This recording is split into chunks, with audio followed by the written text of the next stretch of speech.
Hello again, everybody. Welcome back to another trucking stream on a Monday. It's the Monday Trucking Streams. You know it. You're here on a Monday, and we're going to be trucking. Our Melody Life won't be with you shortly. Yeah, sorry, guys. We are unfortunately ending the stream. No, we're not. Yeah, we're going to be trucking today. It's going to be a good time. We're going to chat about some stuff. Oh, fun time. Let's get into it.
Boy, oh boy, do I love trucking. Trucking is the thing that I enjoy with all of my heart.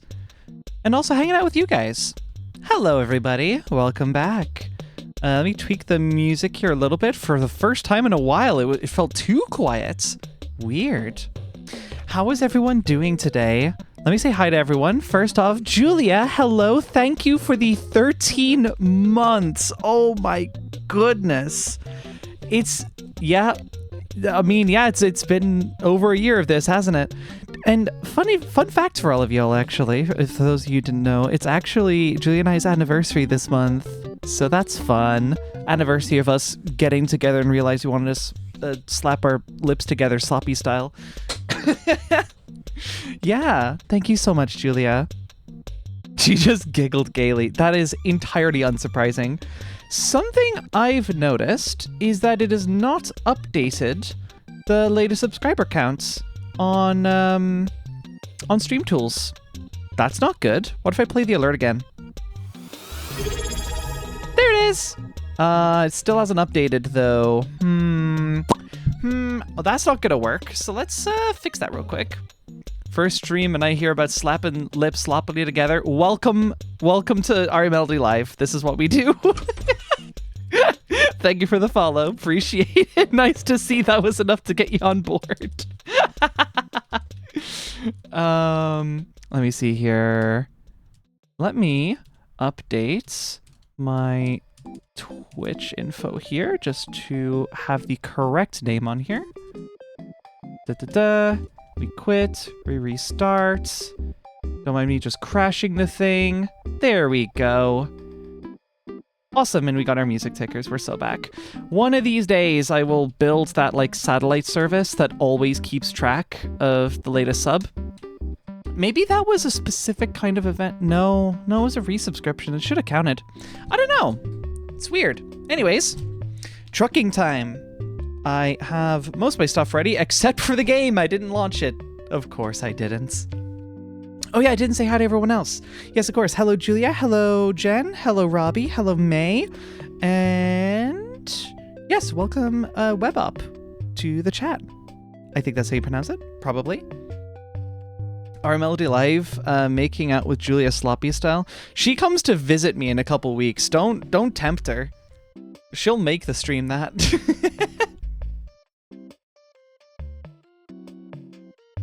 Right. Oh my god, Jen.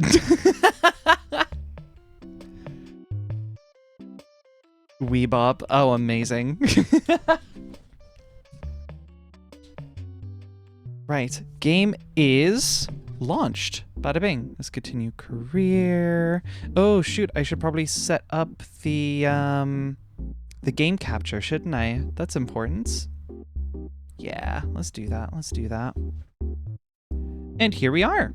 Fantastisch. Where the hell was I? I was somewhere. I'll tell you that much. I was more than likely in a place, and that's all I can tell you. The unexplained 1 hour be right back screen. Next Jamboree is gonna be crazy. Oh my god, yeah, wait, Julia. You won't be here for end of next month, but what if we did a Jamboree like mid next month? Just to, like, for that reason. That'd be interesting. That's only if you're comfortable doing it. As it is, I originally was saying like, oh, surely we won't be streaming while Julia's around. You know, we'd want to spend time together. And then she told me repeatedly, no, actually, I'd love to do a stream. It'd be great. I'm like, fuck, okay. There's this. There's plans sorted, I guess. Right. I probably do want my music status in the corner here. Let me just move that on over a little bit, because that's not a good position. And there we go. I should probably take a job, yeah? That'd be a good idea. Jobs. What's on the cargo markets today? In, what the fuck? Magdeburg? Magdeburg? I don't know how you're supposed to pronounce that. I apologize. 16 tons of furniture. Don't mind if I do. Let's get to it. Got some neat things to talk about. I've been working on a lot of projects, as always is the case. As is always the case, that's what I meant to say. One of which in particular, though, I don't know if any of y'all... Well, okay, some of y'all are going to remember. Slate, which is the game engine. Kind of like handmade game engine that I was working on for a bit. I didn't stream those on Twitch. I streamed my work on that on Streamplace at the time, but the VODs are all available over on youtube.com/REMelodyLive, at REMelodyLive. That's where it is. Yeah, I was streaming that, and I was mostly just working on the Vulkan renderer because I really wanted to learn how to get Vulkan set up and how to like render my first scenes. We didn't get as far as actually getting a triangle on screen, but holy shit, were we close. But I've come back to the project offline because I wanted to work on a software renderer. So rather than using the GPU, I use my CPU to render. Now you might be thinking, Ari, you have at least part of Vulkan support done. Why, in the good goddess' name, would you possibly want to render on the CPU? Well, my friends, it is to learn, as is many of the things that I do. Vulkan is great, and is definitely going to be what I actually want to, like... Oh my god. Oh my god. And there I thought I wasn't going to cause damage to my truck today. But unfortunately, I'm using oversteer today, which is actually, like, realistically mapping my wheel to the virtual one, and I'm not compensating enough for that. So that's unfortunate. Anyways, yeah, so, like, I definitely want to use the Vulkan renderer for, we'll say, production stuff. At the very least, anything I make in that engine, I want to at least have the option of offloading to the, you know, hardware accelerated rendering. That just makes sense. But I really want to learn how to do like 3D capable rendering, at least. I'll get into that in a moment. 3D capable rendering on the CPU, because if I can learn how to do on the CPU, like GPU, or sorry, how do I say this? Graphics APIs like Vulkan and OpenGL, they do a lot of stuff for you. Now, Vulkan doesn't do a whole lot of hand-holding, but there is still, like, you know, once you've shipped off your vertices and your indices to, like, stitch those vertices together into triangles. Once you've done all of that, the GPU handles filling those triangles for you to some extent. No, that's not the right way to put it. Actually, no. We'll put it this way. Okay. So, we'll go from just my personal experience with rendering, because this actually makes the most sense to what I'm trying to explain. So, I've only ever written 2 renderers in my entire life. A software renderer that involved just blitting, like, pixels from a tile texture onto a screen. And it worked pretty well. It was reasonably performant, but it wasn't super versatile. And I've gotten a little bit of learning done with OpenGL and Vulkan. I've never made anything quite as big as what I did with that one software rendering project, but I did at least have hardware accelerated rendering, which was really, really cool. Are we driving badly again? No,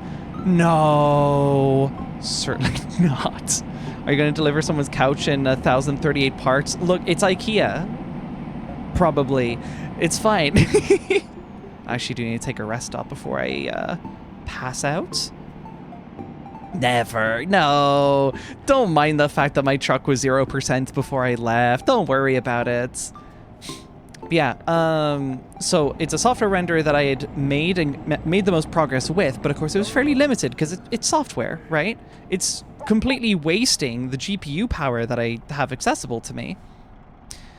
And the GPU, the hardware accelerated renderers that I've done have also been quite limited because, well, I just haven't developed them enough. I got enough to get like triangles on screen, and then I was like, oh, sweet.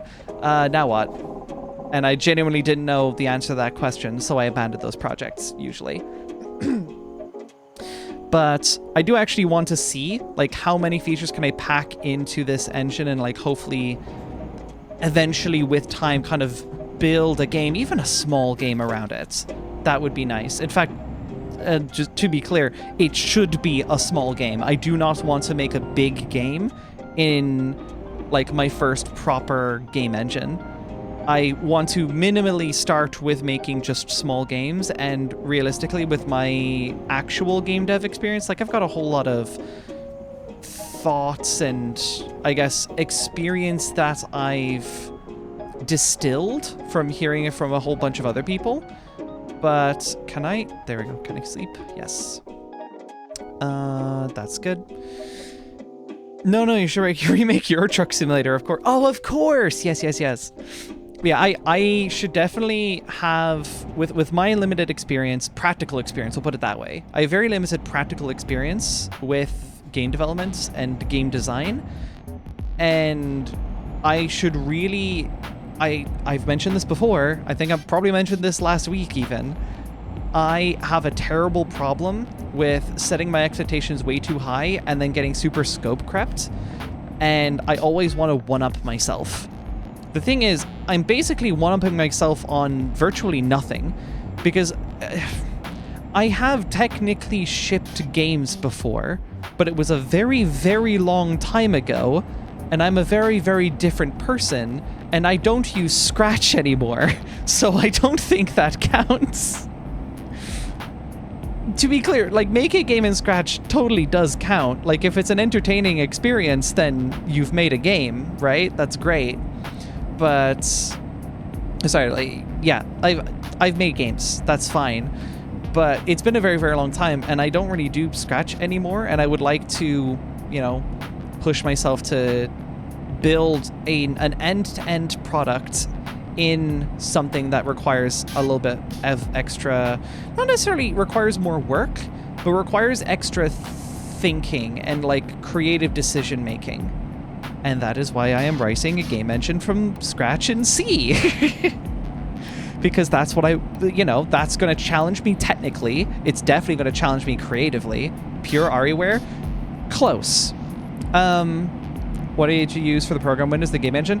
Tell you what, I'll get into the tech stack once I've finished going over the rationale. But yeah, so I've done software rendering, I've done hardware accelerator rendering. This engine was previously only supposed to support hardware accelerated rendering, because why would I want to do software rendering? But my reason for doing it right now is primarily just to learn, because the thing is, if you're doing it on the CPU, there really is no hand-holding. You have to do every single vertex calculation, every single fragment shader calculation on the CPU. And the API that I'm building around it actually does still have a very, like, how would I put this? A very hardware-accelerated graphics API style to it. You'll upload your... Okay, apologies if this is going way over the heads of some people who have not dealt with graphics APIs and low-level game engine development before. Though also I know my audience, so at least 50% of you should know what I'm talking about. The API is very similar to the likes of OpenGL, where you upload your vertex buffer object, you upload your vertex array object, and ideally, like, I don't have it hooked up this way just yet, but I do want you to be able to link an arbitrary function that acts as your fragment and or vertex shader, so you can build your own pipelines after like linking the engine in. That's what I would like. I think that'd be really, really cool. Yeah, the current rationale is I just want to learn how end-to-end what happens from taking just, in this case, generating some triangles. I'm not loading models just yet, but generating a triangle, mapping, like UV mapping a texture to it, and presenting it to the screen. And once I've done that, I can scale that out very quickly to do a whole bunch of extra really, really cool shit. And because I've written the fragment and vertex shaders myself, I get to do some other crazy shit with rendering. And another big benefit to me writing a software renderer and almost like primarily utilizing it is it really forced me, because keep in mind, the reason that we use graphics cards at all for rendering computer graphics is because, especially with the way that we do computer graphics rendering at the moment, it's a very, very parallel task. And that's why our GPUs will have in the order of hundreds or thousands of cores in order to crunch through pixel data super, super quickly. Whereas CPUs, the average one's going to have like 8 to 16 cores at the moment, right? Somewhere in that area, as I understand it anyways. I'm not going to overtake you. I'm not playing multiplayer. I can't reset that state. So as a result of that, my bandwidth, my headroom is very, very limited with writing a CPU renderer. Like, I can't do as fancy effects just willy-nilly. I actually have to really think about every CPU cycle that I'm using, because that could seriously impact frame rates for one, but also battery life. That's all very, very important. So yeah, the idea is it's going to force me to optimize really, really well. And if I can write super optimal CPU-based fragment shaders to still make really cool effects happen, well, then I can just take that to the GPU. I just convert it I translate it from C to GLSL, and bada bing, or spur V, I guess, if I'm going that way. Or spur 5, whatever. Anyways, either way, it would result in me writing really, really optimized shaders, which benefits everyone, no matter what rendering hardware you're using, be it CPU, be it GPU. So the idea is I will hopefully be making an engine that is very, very specialized for the things I want it to do, and ideally does it as efficiently as I can. So hopefully that explains the rationale as to why the fuck I'm writing a CPU renderer in the year of our goddess 2026. Onto like the software stack I've got at the moment, because yeah, the question there, what did you use for program windows of the game engine? Currently, I am using SDL3 to create my windows, handle or at least receive inputs, and drawing stuff to the screen. How this works in the context of the software renderer, what I've done is I generate I create a rendering context in SDL of my own. Ordinarily, what you would do if you're using Vulkan is you just create the window and then you assign a Vulkan context to it. In this case, I'm creating an SDL context in the window, and I have my own software renderer, which has its own frame buffer. So it's got like an entire, say if it's a 1080p screen, it's got 1920 by 1080 pixels of a buffer that is unsigned 32-bit integers, I believe. Yeah, because it's 32-bit color. ARGB in this case. Or is it RGB? I think it's ARGB. And what I do is I just do all of the rendering calculations in C as they are written, and I have it... So for each... I have a single render function, and what that will do... It's either a render or draw function, one of the two. Either way, the name doesn't matter. What I do is I then iterate through every single pixel that is available in that buffer, and I just call a fragment shader function on it, which is then what actually does this, and it's a very kind of stateless thing. It's very much like how a GPU would render, right? I'm just overtaking every fucking lane, bro.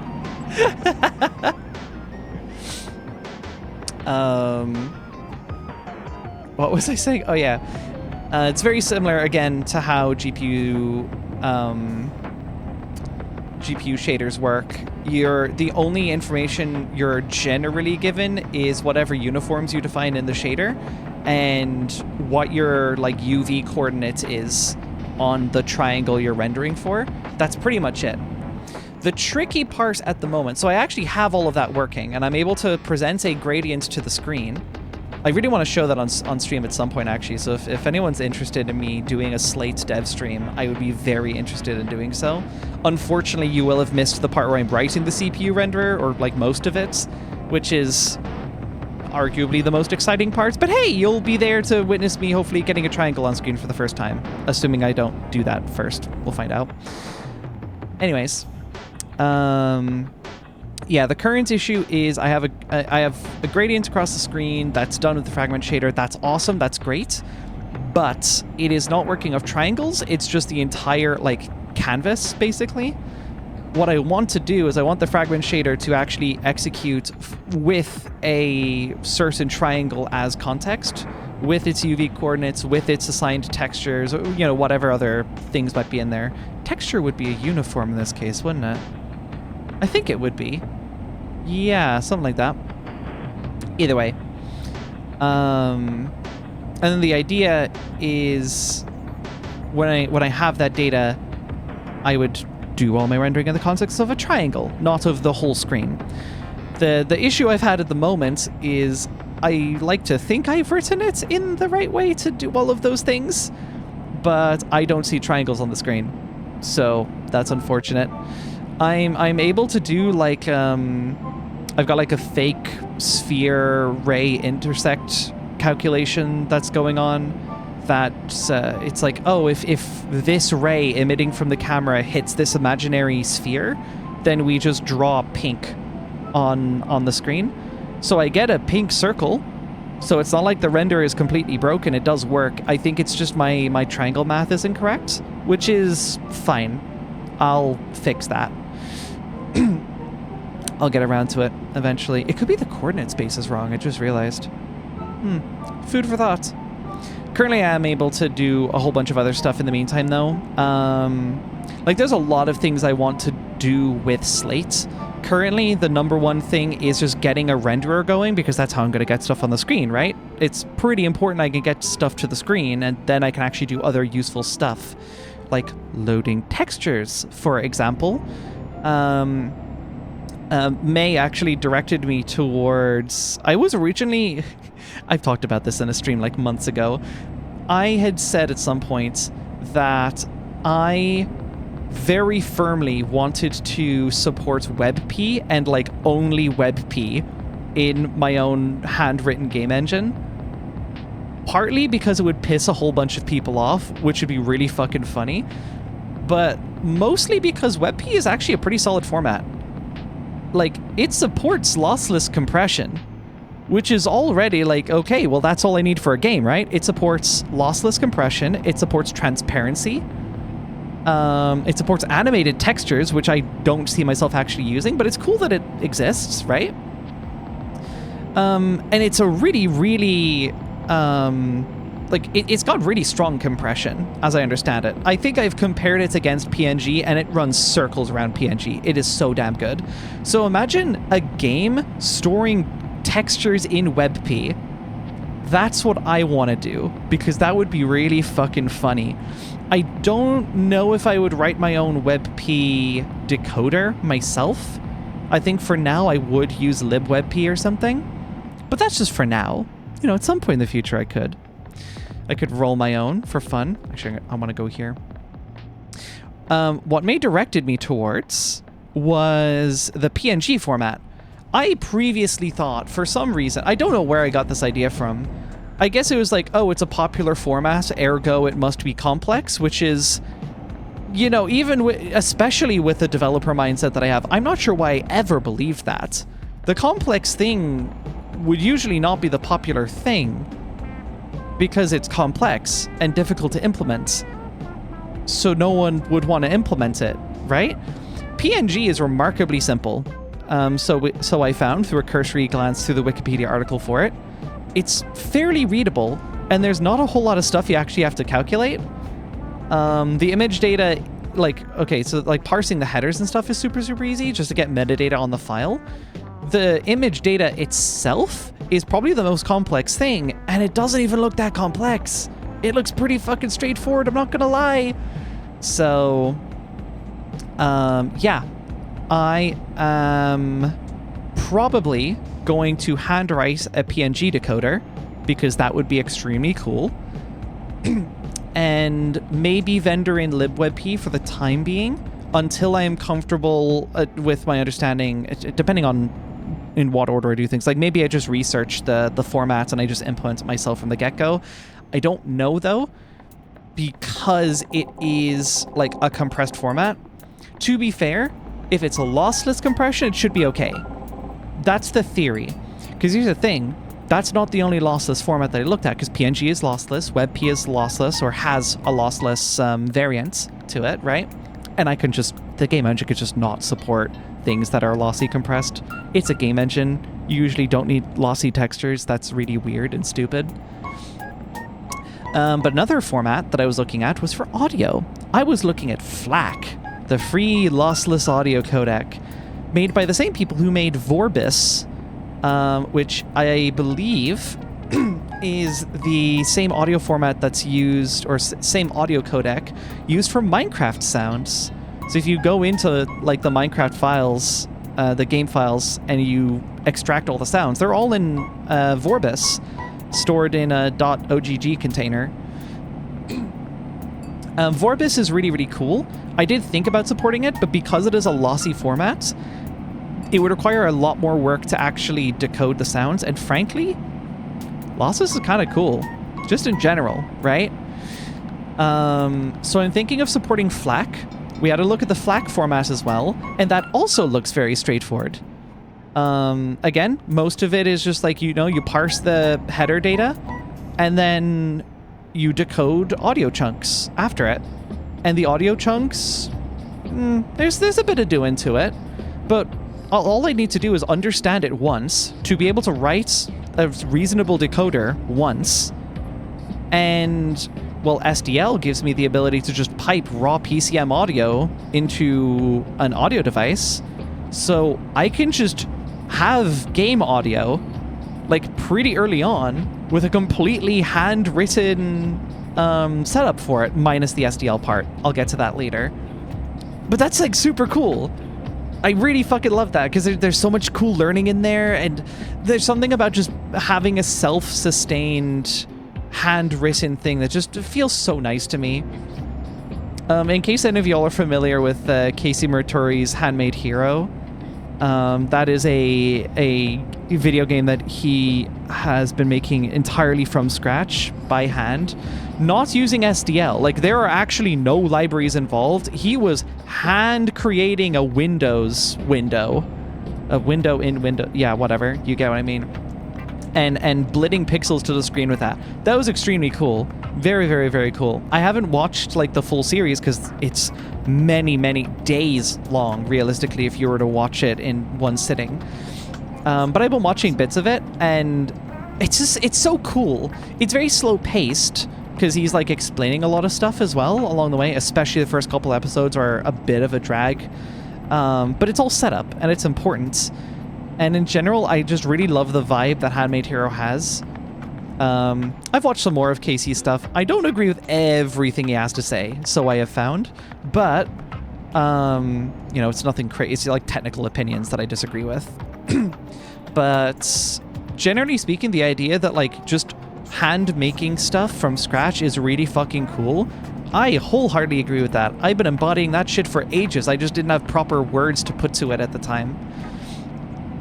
So, you know, the idea of hand-writing my own game engine with my own software renderer, with my own image decoder, with my own audio decoder, that's so fucking cool! It's awesome! On the SDL side of things, that is, I believe, a stopgap at the moment. It is a fairly load-bearing stopgap right now.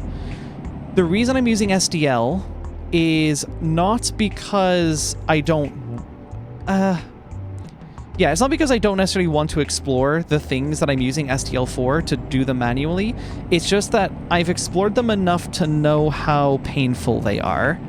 Creating a window in a cross-platform way is difficult. There is no one-stop shop for creating a window cross-platform.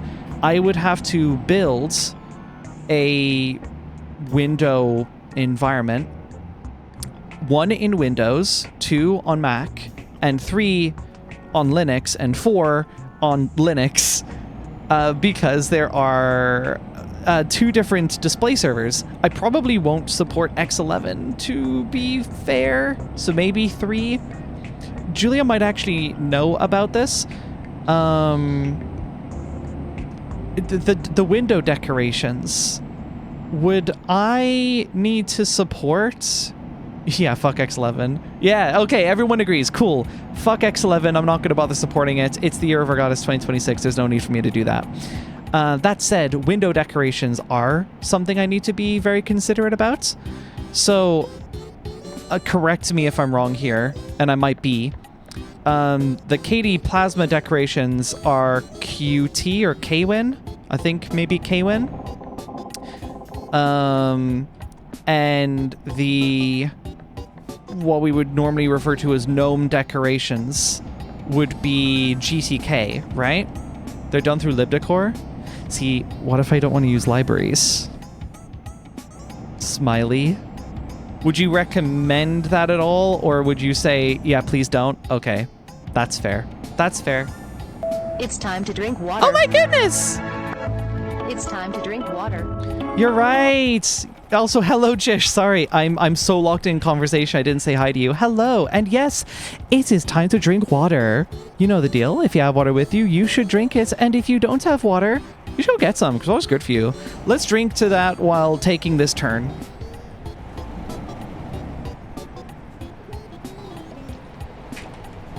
Yeah, baby, I can't see where I'm going.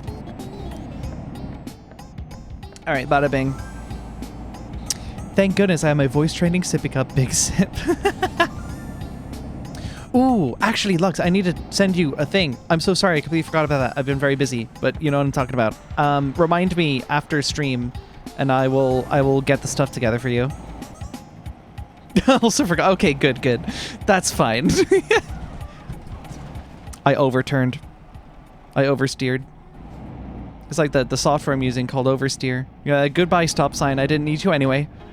No, my trailer! Look at my defense.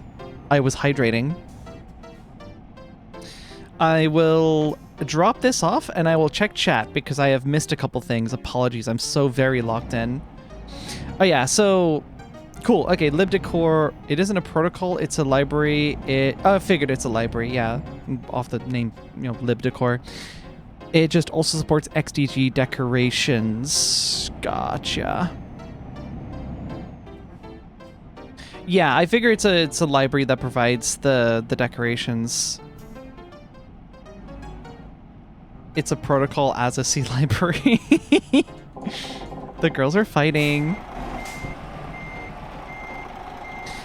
Yeah, handwriting as much as I possibly can myself would definitely be preferred.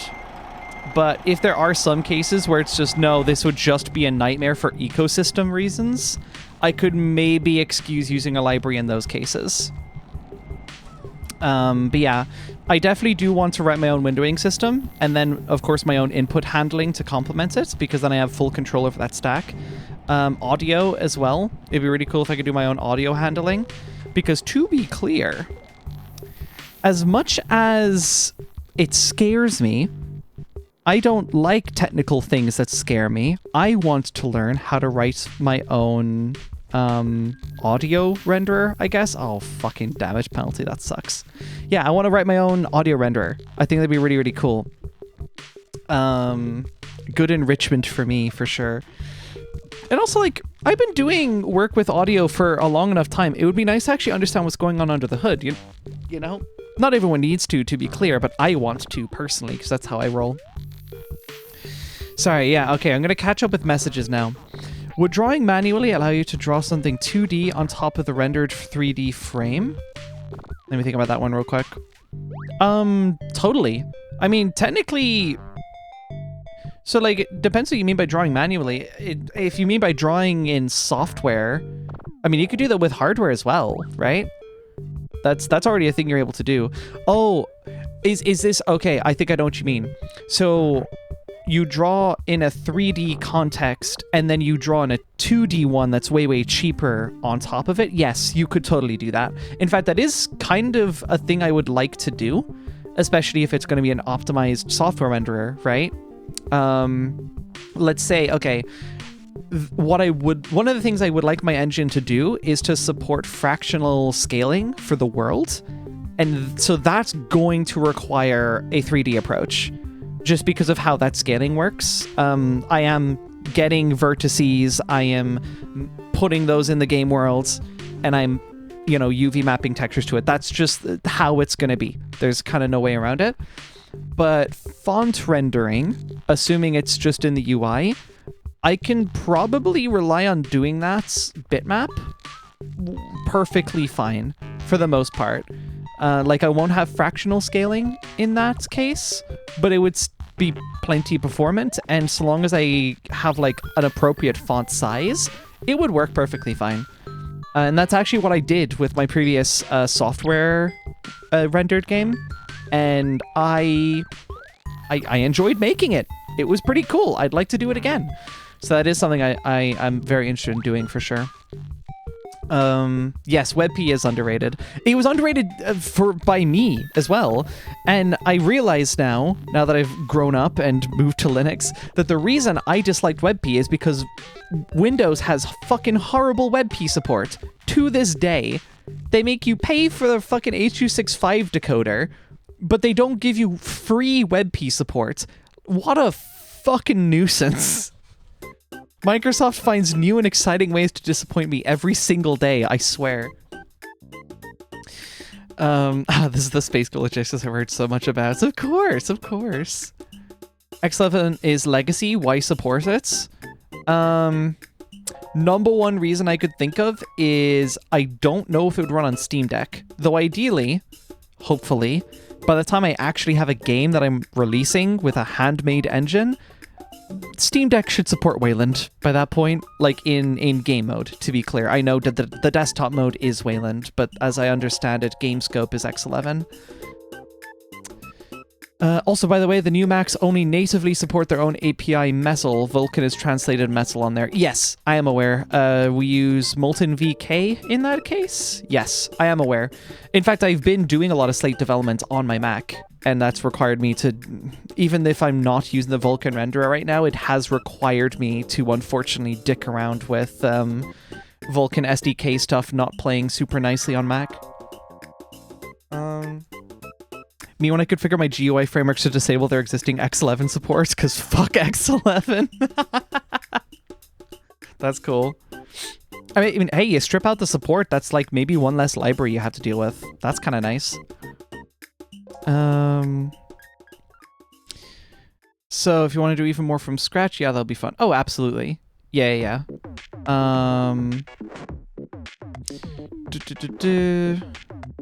Let's see. A good defense.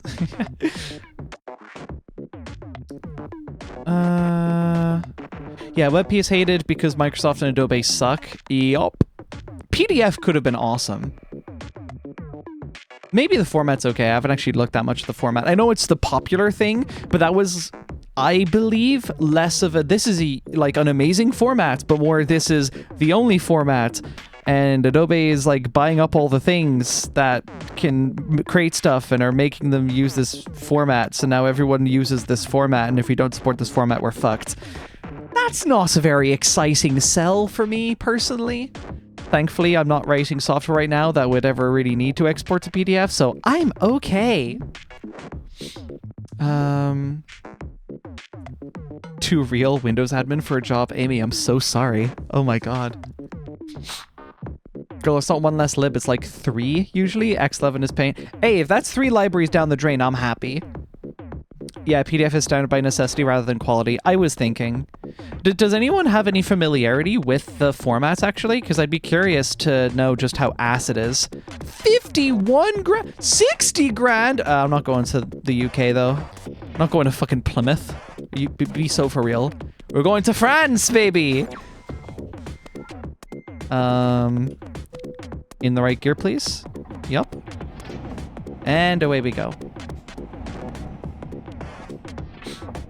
I did take that job, right? Where am I going? Hello? Vive la France? Of course. Oh, it's probably here. Transgirl ETS is certainly a vibe. Oh, it is absolutely a vibe. I'm talking about me hand-rolling my own fucking game engine. Yes, it's a very trans femme trucking stream right now. What level of familiarity? I've written tools to hack around some PDFs. I guess, like, yeah, if you understand the formats enough to decode it, that's what I'm interested in. Hello, Email Shaden. Welcome. Thank you. I deal with PDFs through Bolton software to an IBM ERP from the 90s. Would not recommend. None of what you said sounds fun at all. I'll be real with you. The Brits got abandoned for the French deserved. PDFs are essentially huge linked lists, which is amazing for editing, but sucks horribly for rendering in a compatible way. I can see that. Linked lists. That's interesting. It's not totally out of the question to have a linked list based file format, but that's also just interesting, I guess. It never occurred to me to think about like how I would write my own equivalent of a PDF, like if I were doing the standard entirely myself. Ari's currently taking my Estradiol to the UK, huge. I'm taking 14 tons of pumps. What dosage of estrogen were you getting? Pumps, oh, quotations. Gotcha. Of course, sure. Oh no, PDF decoders are horribly complex fog machines. The PDF spec is atrocious. Oh, well, that's good to know. Yeah, so I probably want to write my own fucking spec at that point if I were doing something like that. It's Ari's chatting stream, but with a side of trucking. Yes, we've agreed at this point that this is the Aria Melody podcast that just happens to have background of me trucking in it. It's cool though, I enjoy it, and clearly other people seem to enjoy it too, which I'm delighted by. Estradiol shipment to the UK. I hope you don't get stopped at the border. PDF is one example of a spec where essentially nobody writes spec compliant PDF because so nobody implements a proper 2-spec decoder because it would accept very little of the files out there. Oh, good. So nobody agrees. That's fantastic. There should be an estrogen mod for ETS2. Huge agree. In fact, if there's a thing on the workshop for it, please let me know in the Discord, and I will install it for next stream. I will absolutely do that. Oh no, because modding is usually not done. Yeah, I don't think Does Workshop even exist for ETS2 right now? You have to like download the mods and drop them into a directory. Oh well, either way, if there is such a thing, please do let me know. I would love to install that. Become a new requirement for Jamboree streams. Aren't PDFs basically just standardized PostScript environments? That's what portable in the acronym means? What? That sounds terrible. Oh yeah, there's the PostScript thing. Fucking PostScript. I have not heard a whole lot about PostScript. I feel like for good reason. RE document formats? ADF? No. Probably not, actually. I'd probably have to find a different acronym, I think.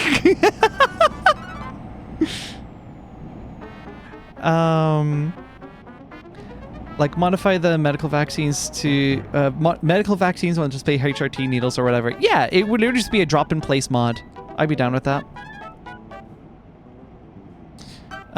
Yeah, it being cosmetic would actually mean less potential breaking stuff if I ever lose the mod for whatever reason, or it becomes out of date. To be honest, I think if I was making something for PDF, like, oops. Yep, don't mind me.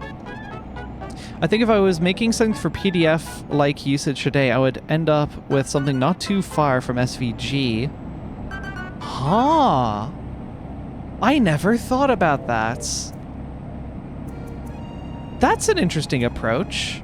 Yeah, because SVGs can store bitmap images in them, or raster images. Interesting. You use the beta version to get an old version for mods. What? Sounds too much like ADIF, amateur radio log format, or ADLF? Either way. Oh, wait, no, hold on. Is the German borderline Nazi party AFD or ADF? I don't remember. Either way. Oop! Don't mind me, Jeep I was about to slam into. I'm just on my way, reading chats while turning a corner. My resume used to be an SVG? That's so fucking cool. I only migrated to HTML because it fucked up ATS? Interesting. Aren't the open document formats very similar to SVG? Probably because SVG is like actually tenable, right? It's an open format because it's not dog shit and people actually use it. That tends to be the case that I keep finding.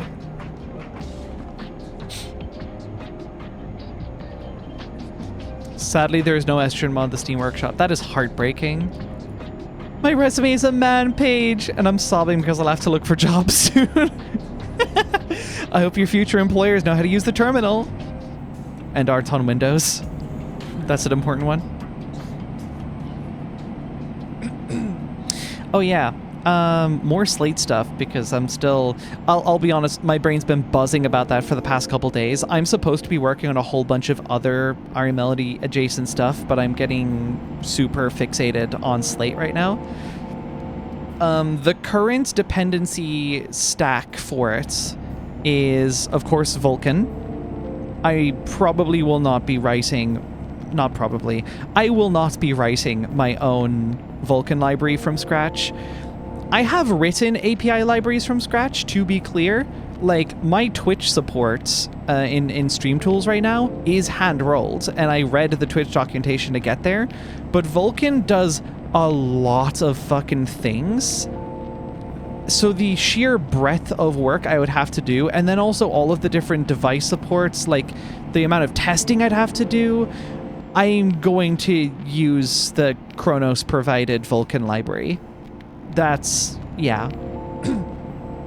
Because at that point, I'm not learning that much interesting information to like solve an interesting problem. I'm actually just reinventing a wheel that can only really be made one way, and that's spec compliance. So there's nothing for me there, unfortunately. So that's a no-go. Vulkan will not be replaced, but also won't be removed. I don't intend on supporting OpenGL. As much as I do kind of admire OpenGL, I think Vulkan is a better... It's like Wayland, right? OpenGL is a pretty old standard. Apple's completely deprecated support. At least Vulkan support is like fairly carried forth. Not by Apple, mind you, but, you know, Molten VK exists, and it's pretty solid. Oh, is that a Rocket League Octane on the dash? It is! It is indeed. You like it? A little ball, too. I don't know if that's the Octane model, but it is indeed a Rocket League vehicle.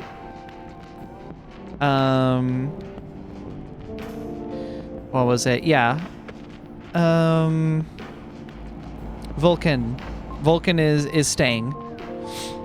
And the other dependencies, yeah, SDL. We spoke on that just earlier.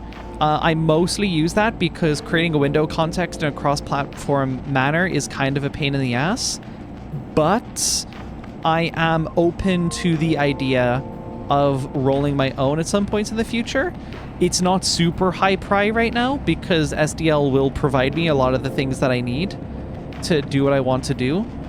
When I come to a point where doing that either has a really good business case or just really, really interests me, which for this purpose is a good business case, then I will embark on doing such a thing. But for now, I'm not super concerned. So yeah, Vulkan, SDL. I have technically, it's like 3.5 dependencies that I've got right now. The one I consider a half is Vulkan utility libraries. That just gives me some extra helper, like header only things. Like I think the main thing I use Vulkan utility libraries for is for decoding, not decoding, but translating Vulkan's like error enums into strings.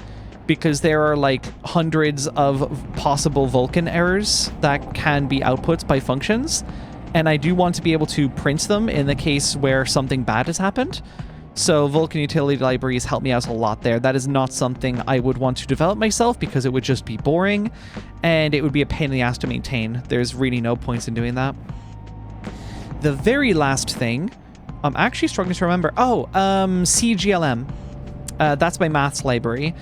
I kind of want to look at other maths libraries to see what else is available, because as I'm aware, there are other libraries out there. If anyone has a recommendation for a good maths library that can do minimally, I need dot products and lerp. Those are like the big things I'm doing right now. Oh, and matrix multiplication, vectors, providing vectors. These are things that I could totally build myself. Like, I think I have my own lerp function. I could build my own maths library. The problem is, of course, I'd have to guarantee that it actually works properly.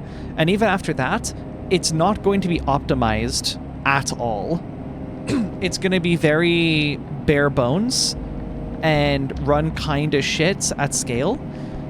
And at the very least, a more like established maths library is going to support things like SIMD, AVX 512, and shit like that, which, especially if I'm doing software rendering, I really want my maths library to be really, really optimized. I love lerp and matrices an autistic amount. I love them in theory. I remember when we did... as the second maths module that we did in college, we went into matrices, and I remember it was so fucking cool because I had known about matrices for ages, but they were always so nebulous to me. But I knew in my heart of hearts these were like super fucking huge for games and computer graphics and everything of that sort. It was the same reason why I would have really, really enjoyed when trigonometry was brought up in secondary school, right? Because I know where that can take me. Matrices were always super nebulous to me, never got them, and I finally got them through that module, which I'm delighted by. I'm so glad I actually came out of university learning something valuable that I actually enjoyed. That brings me so much delight. Yeah, no, matrices are so fucking cool. Quaternions is something that I've picked up a while back. It was actually last year of college, I think? First semester, maybe? We had a game development module, and we had a group project game that we had to make, and I really, really wanted... It was like a space game, right? that involves you being on a space station stuff. And I really, really wanted rotation, like player rotation, similar to Outer Wilds. For any of you who are there for the stream or have played it for yourself, or for the streams, or have played it yourself, you know that Outer Wilds player rotation while in 0G is really, really nice. It handles really, really, really well. And I wanted to port that over. The problem is, we were stuck in Unreal Engine. And Unreal Engine, aside from being a heaping pile of shit, is also a heaping pile of shit that pretty much only supports Euler rotations. It does not do quaternions. You have to, like, you can technically kind of do quaternions, but it involves converting your Eulers into quaternions, doing the calculation, and then shoving it back into Euler, which does not work that well. It's really shit, and I hate it. It upset me immensely. So, yeah, but in doing so, in trying to figure out how I was going to approach this nearly impossible hack, I had to learn a whole lot about how quaternions actually work. And it was super intimidating. It was very annoying for the first while, but then eventually I learned something that made me just get it. Sort of. Because I tried to actually explain this to friends recently, and I realized, oh wow, this is actually kind of difficult to explain. It's much easier if you have a visual representation. But the short notes, the big thing that's drilled into my head now from what I learned about quaternions is the X, Y, and Z values in a quaternion. For those of you who don't know, actually, first off, Euler rotations involve an X, Y, and Z components, which are all well and good for most things that you may want to do. However, if you're doing complex rotations, like what you'd have in Outer Wilds, you're gonna run into a problem called gimbal lock, where eventually you kind of just can't rotate along an axis anymore because you've already locked on another axis. It's difficult to describe that without a visual. Look up gimbal lock. You'll hopefully understand what I'm talking about. Quaternions have an X, Y, Z, and W components.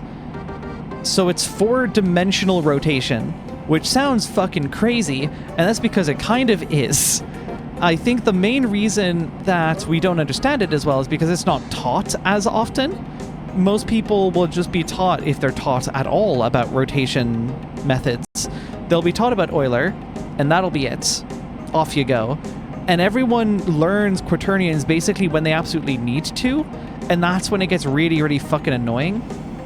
Whereas if we just taught quaternions, like, at a university level, as a fundamental thing, I don't think I personally would have any problem with quaternions today, or would have had any problems with quaternions today. But they're really, really cool. The idea is, rather than with Euler, where you just rotate along these 3 axes until you get gimbal lock, the addition of a 4th axis, essentially, it solves that problem for you. And it's less important, I think, for the sake of explanation, as to exactly how it does it. It's 4th-dimensional rotation. It's kind of fucking weird to explain. But I can vaguely explain how it works from a user perspective. If you're actually to say, like, in Blender, they've got quaternions. In Godot, they have quaternions, right? You can pull up any free open source software that supports 3D rotation. You will find quaternions in there. The idea, as I understand it, is that your XYZ components define a point within some -1 to +1 space, a 3D space. It defines a point somewhere along there. The main constraint being those XYZ components have to add up to some number. I don't know exactly what it is. It's probably got something to do with radians, because radians are the hotness, right? When it comes to those kind of calculations. I should have gone to that fuel stop, but there's always next time, isn't there? We will have next time. Don't you worry.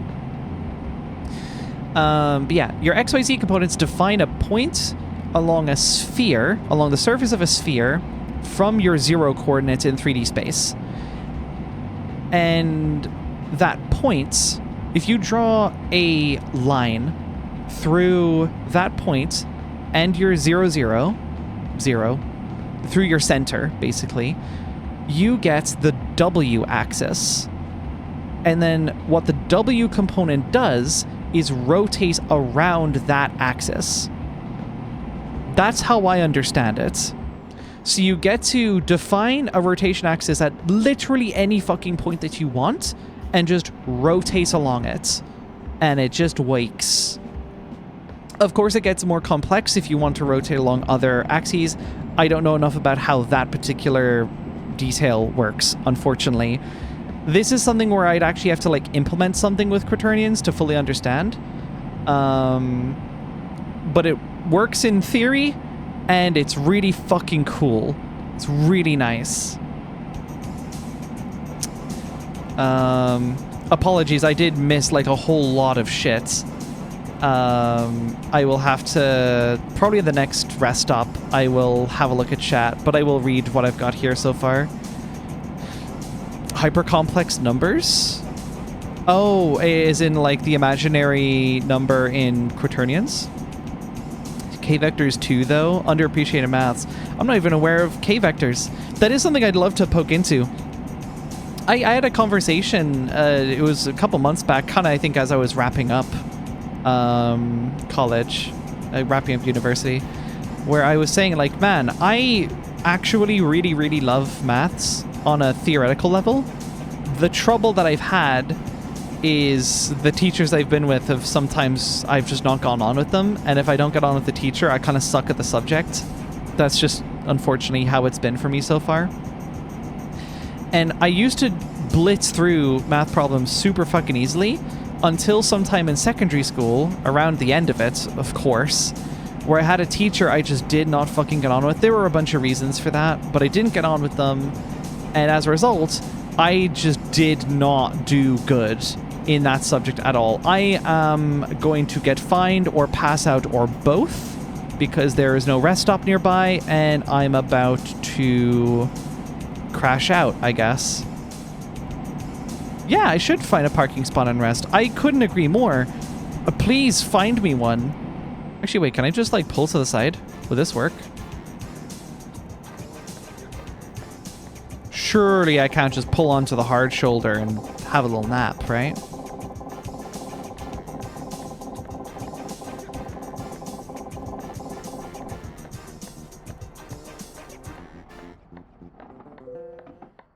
Nope.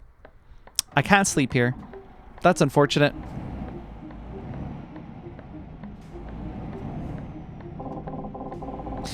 Anyways,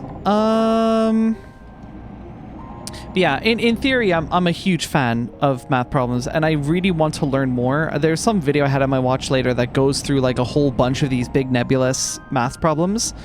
A big thing I really want to learn, I mean, hey, you know, this is also one of the reasons I'm doing computer graphics from scratch, right? It's because it's going to force me to learn a lot of really complex math problems, and in particular, how to translate that then into code, which requires actually having some amount of an intuition over the scriptures that were in front of me. So I really, really, really want to do that. I think that'd be extremely cool, for sure. Yeah, it's pretty much just whenever I have the time and the interest is there, because it comes and goes. I'm basically just shy of an actual fucking diagnosis for ADHD at this point. I mean, I've had autism diagnosis for like years and years and years, and there's a pretty fucking strong intersect between people on the spectrum and having ADHD. So I wouldn't be remotely surprised at this point, and I basically have like multiple peer-reviewed diagnoses at this point. Oh, good, a rest stop. Does not stop my fuel problem. That looks pretty bad. But, I don't know, maybe I just don't tap the accelerator and I, you know, we glide. We're gliding, baby. Yup. My ignition is indeed off. You're absolutely right.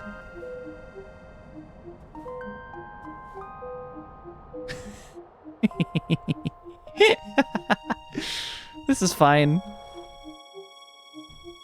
Got my ADD and autism diagnosis as a double bundle. I didn't at the time. It was just the tism at the time. You'd have to see the way I work nowadays for that to be clearer. Well, I don't know. In hindsight, I think there might have been signs from when I was younger, but I guess it was difficult to extrapolate. Like, is this just the tism, or is this another component on top? And because they intersect so much, it's very difficult to tell. So, like, look, I don't need a diagnosis to know who I am and what I'm like. I already know. And I know my interest will wane and flitter. Like, I'll eventually get not necessarily bored of writing stuff for Slate, but I will find something else that snags my attention and becomes the only thing I want to do. That's just how that happens. It's a matter of time. But I'll enjoy what I have for now, as I do with everything. If you like maths, and especially maths from the game dev and graphics perspective, then go watch Freya Holmer. I've watched a little bit of Freya Holmer, and I have enjoyed all of it. It's been pretty great. There's a really great video from ooh. Well, that's fun. Really great video from her on splines, I believe, that I enjoyed quite a bit. Because that's always been a bit nebulous to me. Just like basically everything she's ever made. Yeah, figures. You don't have a diagnosis? Not for ADHD, no. Just the tism. REDHD. Yeah. Let's see, can we roll up this hill, or am I gonna have to call service? How far are we from a stop at... Bro, I was not making it to that fuel stop. Not for love nor money. At best, maybe I can get a tow to Mannheim or something and get back on the road pretty quickly.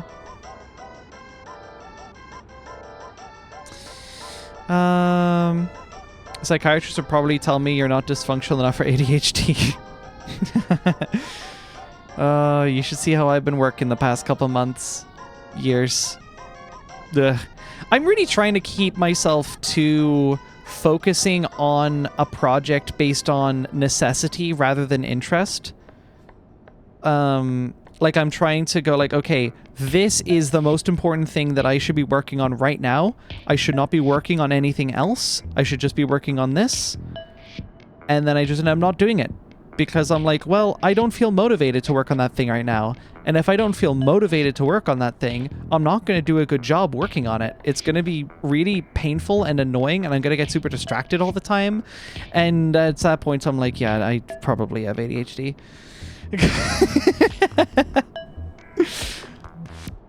Every time I hear like a particular story from someone with that perspective, I just look at myself and I go, yeah, I do that.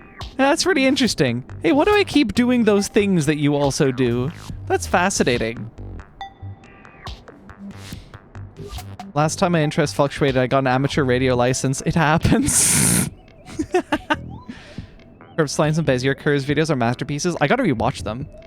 Fucking masterpieces. She single-handedly made Bezier Curves one of my favorite pieces of maths. I'm excited to learn about that. Because I'd probably be doing some stuff in that area at some point in the future. I could see it happening. Oh yeah, there is an emergency fuel service, isn't there? At the same time, this is the first time I've actually driven below the speed limit in like several months, so... Hello, police officer. Ignore the fact that my my truck is slowly coming to a stop on this slightly upward slope. Yeah. I'm not making it over that, aren't I? Yeah. That's not happening. Not a chance. Literally dead ass. What a psychiatrist told me, though. Why would you have ADHD? You're literally you're getting a really big degree. Oh, boy. They got no idea, huh? Emergency refuel, 490. Yeah, whatever.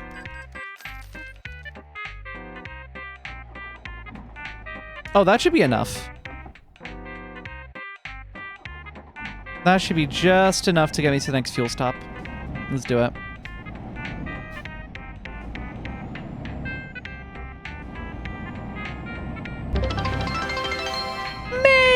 Thank you for the 18 bits. I found these bits on the side of the street. That's huge. That's crazy. You did wash those first, right? Right? Yeah. Smile? Don't smile. No. Getting dives with anything in the UK is next to impossible, so I'm just fucked. Yeah. Yeah. There's the fuel stop that I'm not going to skip this time. Yes, certainly. May, don't say that. One, don't say it like that, and two, don't say that. Horrifying. You're not even the only one. We have a couple people who are right on the verge. Right. Lerp all the way down. I had a feeling it had to do with Lerp. Actually, Nell, you'd be a fantastic person to ask for this, probably, because I was thinking about this earlier today, even. So, like, yeah, Bezier curves. If I just lerp on a lerp, is that just a Bezier? And if I do a lerp on a lerp on a lerp, is that just a cubic? And if I do 4 lerps stacked on top of each other, is that just a quadratic Bezier? What the fuck are we saying? Don't worry about it, Jish. It's okay. Lerp, lerp, lerp, so I hate that you said it like that. I've been lurking while I get ready for my day and I'm so lost. Yeah, we're talking about some nerd math stuff because I'm handwriting a game engine from almost scratch. And that involves doing a lot of like the heavy lifting math stuff yourself. And now I've triggered Nell's special interest. That's a Bezier, basically. Okay, the double lerp thing is basically a Bezier. Though you said basically, so I'm assuming there's more nuance to it. Math is fun for me, admittedly. Well, usually you'll not want to do the actual implementation as direct lerp, since in practice it's not very performance, but yeah. Oh, yeah. Yeah, I'd say there's probably... If I wrote down, because if nothing else, I at least know how to simplify, right? If I actually wrote down the equation for multiple lerps stacked together, I could probably find a way to simplify it to make a more performance function.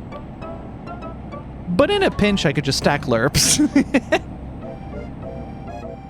Okay, neat. So I am basically on the money there. It's just the implementation would be slightly different. But the theory of lerp on a lerp on a lerp is that.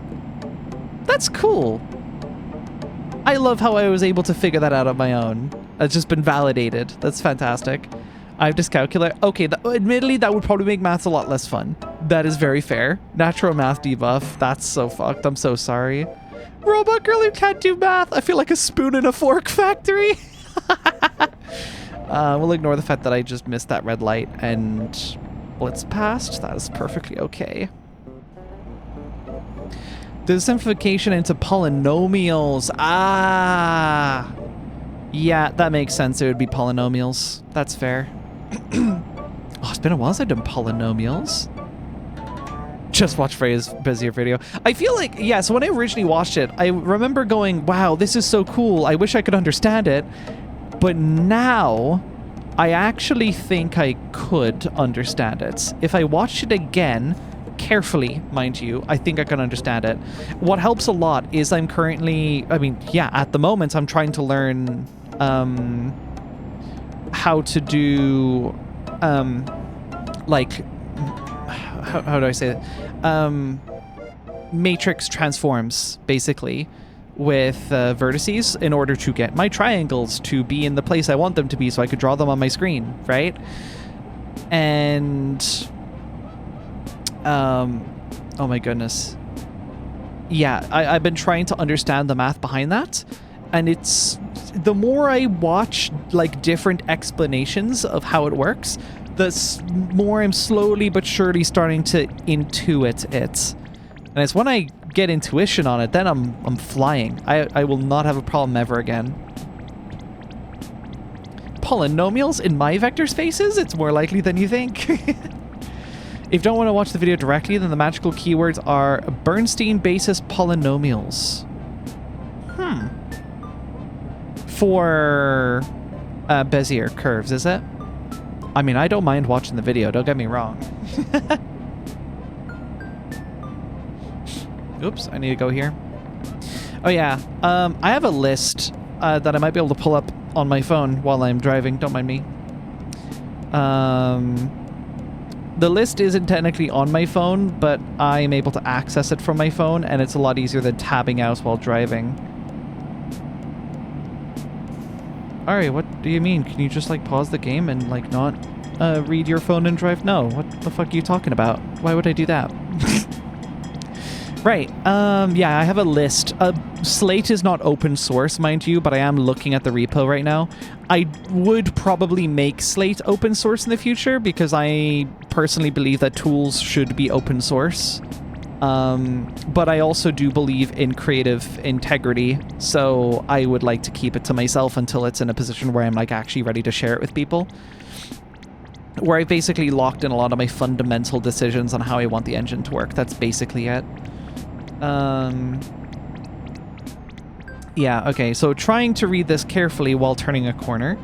I have a list of a couple things that I will absolutely be implementing myself. Rendering.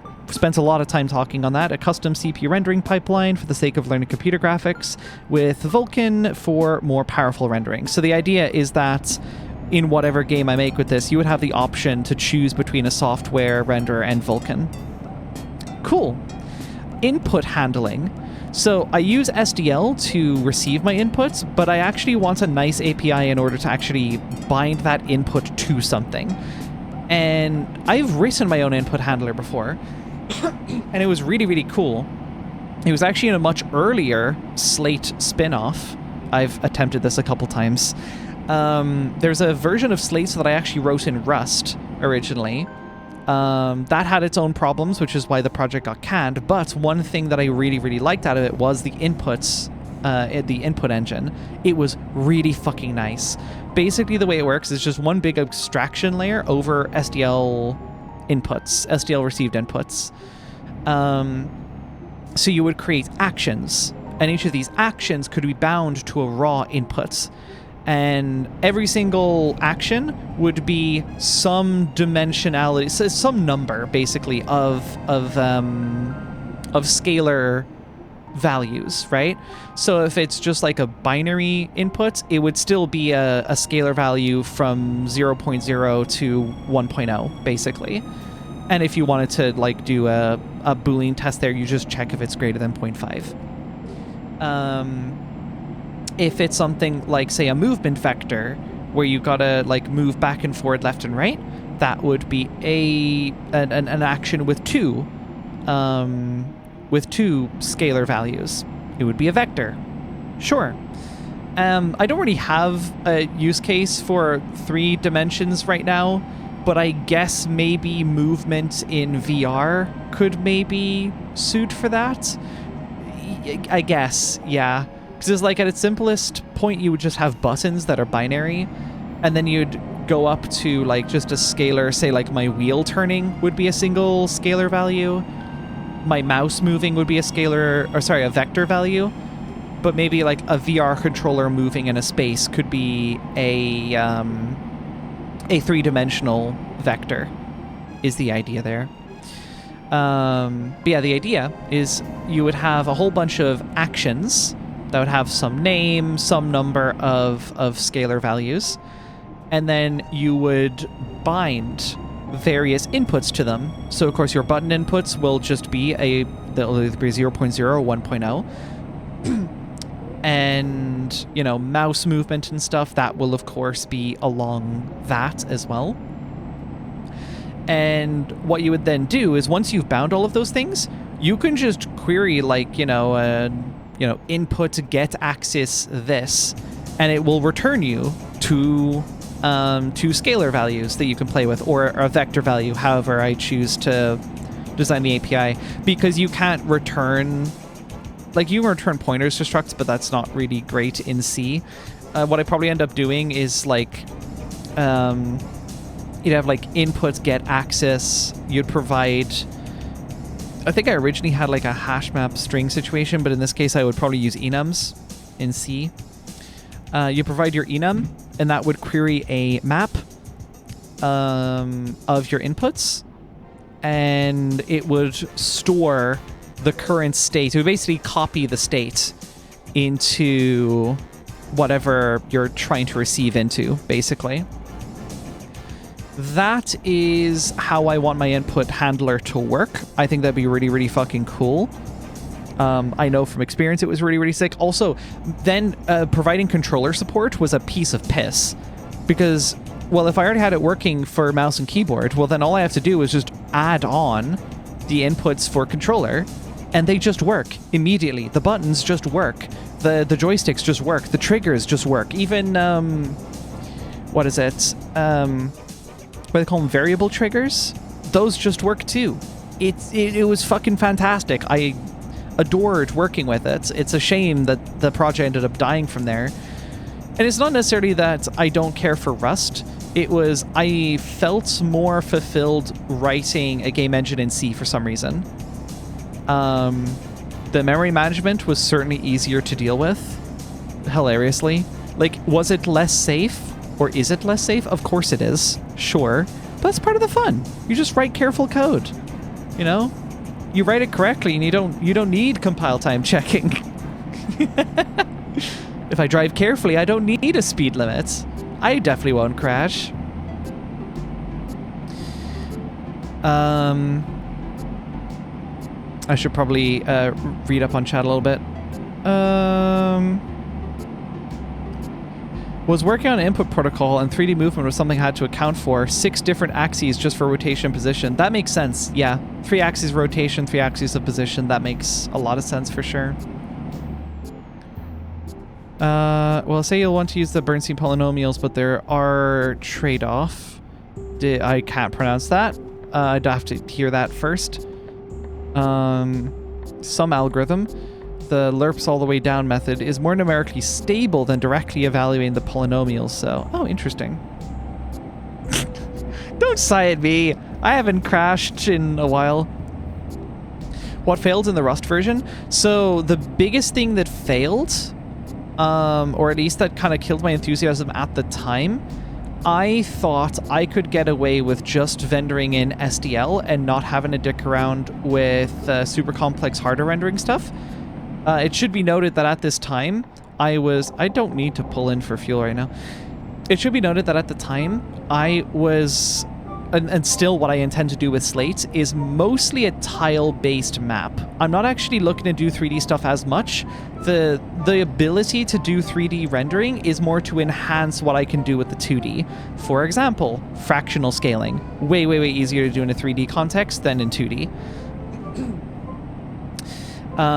But the big thing that went wrong there was me skipping on a proper graphics API with proper 3D capable rendering, because when I wanted to do fractional scaling, I had like a really cool zoom in and out function, and it worked really, really nicely. The problem is I was rendering all of the tiles as SDL textures, and at least in SDL2, which I was using at the time, I think 3 now has floating points values for it, but in SDL2, you had to pass in your positions as integers. So it would fractionally scale, sort of, but like, how do I describe it? The texture would be able to scale however you wanted, so long as the resulting scale was round to the pixel. And that resulted in some of the most disgusting, awful looking artifacting you have seen in between tiles every single time I zoomed in and out. It was really fucking bad. So while the input system was fantastic, and there was okay stuff in there, other than that, I basically stopped when I saw how bad that looked and realized that was just a limitation of SDL and I would have to go further. Again, I think SDL does fix this, but I still don't want to use that method because I do still want to actually learn how this stuff works under the hood. But yeah, that was the big problem. There's a non-zero chance that I do Slate in Rust in the future. Julia and I have spoken about this, and she has a lot of Rust experience, whereas I now have significantly more game engine development experience. we would both like to make a game together at some point in the future. So we have said, like, it would be really, really cool if we combined our powers to make a Rust version of Slate. That would be really, really cool. Why the fuck did Shill get automodded? Can a mod handle that, please? Thank you. That's a really stupid filter. What input library did you use in Rust for inputs? So it was SDL2 that was feeding me, here's what key was pressed, and then I handwrit the inputs abstraction on top of that, basically. That's how that worked. Passing through the petrol station at 95, that was something. Not the first time, not the last. How are you pulling in SDL? Surely SDL has some nice Rust bindings. It did have pretty nice Rust bindings, yeah. It was just an SDL crate, I think. I think it was just statically linked. Call it a day. It was pretty good. Is it possible for me to use Rust for Vulkan rendering and SDL3? I don't see why not, yeah. There's definitely, even without looking, I can guarantee you there's going to be Vulkan bindings for Rust. SDL3 definitely has Rust support. I think for a lot of those cases, they are third-party bindings, but like they're just bindings, right? So I believe it hooks into the actual C library under the hood, but it gives you Rust stuff to interface with it. So yeah, you can totally do that. Make a Vulkan context, pass it into your SDL3 window, it will work. It's like guaranteed. It might be slightly awkward glue code at worst, but you basically have to write that glue code once and then you're good. I just mentally checked out from all the graphics stuff because we're running a kernel module. Sorry. Your nerd shit is boring. I'm gonna go do my other more awesome and based nerd shit. Fuck you. Hello, Urba Girl. How are you doing? Good to see you. I will always shill Rust to you. Don't worry. No worries. Julia will as well. How can I also get as smart as all you nerds? All right. We're going to halt all conversations so I can address this subject. It's a subject I've addressed many times before, but honestly, at this point, I just need to make a fucking video about it. I'm not going to tell you that I'm not smart. I'm certainly not going to tell you that you're not smart.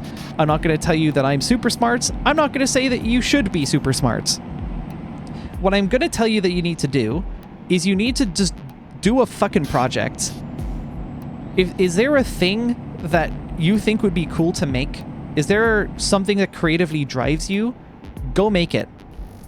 And like, yes, it's easier said than done. You have to learn how the things work, and it's going to take a lot of time, especially for your first time. It will take a lot of time. Make no mistake, it will. But that is part of the process. I crashed. But that is absolutely part of the process. The learning is part of it, and it's, I think, once you get accustomed to doing the learning, it becomes part of the fun at the same time. Like, a lot of the time when I embark on a project, it is not necessarily, a lot of the time it is because there is something that creatively interests me. But a lot of the time it's because there is just something that I don't understand yet, and I want to know how to do it. And the way that I find is easiest to learn how to do a thing is by just doing the thing. And that may involve a lot of trial and error, a lot of slam my head against the wall, but that is all you have to do. So to just answer the hard question, how do I get as smart as y'all? Work on a project. Pick up something. Do you want to get into web dev? Make a website. There is so much tooling available out there for you to make a fucking website today and ship it today. You can do it in a couple hours. It is very, very possible. And to be clear, it's not to say that you can make a fantastic, like, oh my god, this will, like, knock your socks off website in a couple hours. For your first try, it's probably going to be shit. So is mine. So is everyone's. But that, again, is part of the process. And then what you do is, because that's also, that at that point it becomes a creative thing as well, not just a technical, right? You learn to critique your own work. And by critique, I need to be very, very clear. When I say criticism, I mean constructive criticism all of the time. It's not constructive if you're not giving yourself a direction, right? If you're just saying, this looks bad and I don't like it and it smells, that's not criticism, that's just you talking yourself down. You need to go, hey, I don't really like the color palette here. I should look into other palettes. So, like, I should look into, like, collections of palettes that interest me and then apply this color scheme to my website. Then go do that. You've given yourself a direction. You know where to go. You have a goal now. And you can set forth on that goal and you can learn about this thing that you want to do, and then you can do it. And having done that, you have now become smarter. Congratulations, you now know how to get smart. Pick up a project. Any project. Does not fucking matter. You don't have to use the tools that I use. You don't have to do the complex things that I do. A lot of the things that I want to do, keep in mind, are because I've spent long enough doing certain things and I just really, really want to get into the nitty-gritty of how these things work under the hood.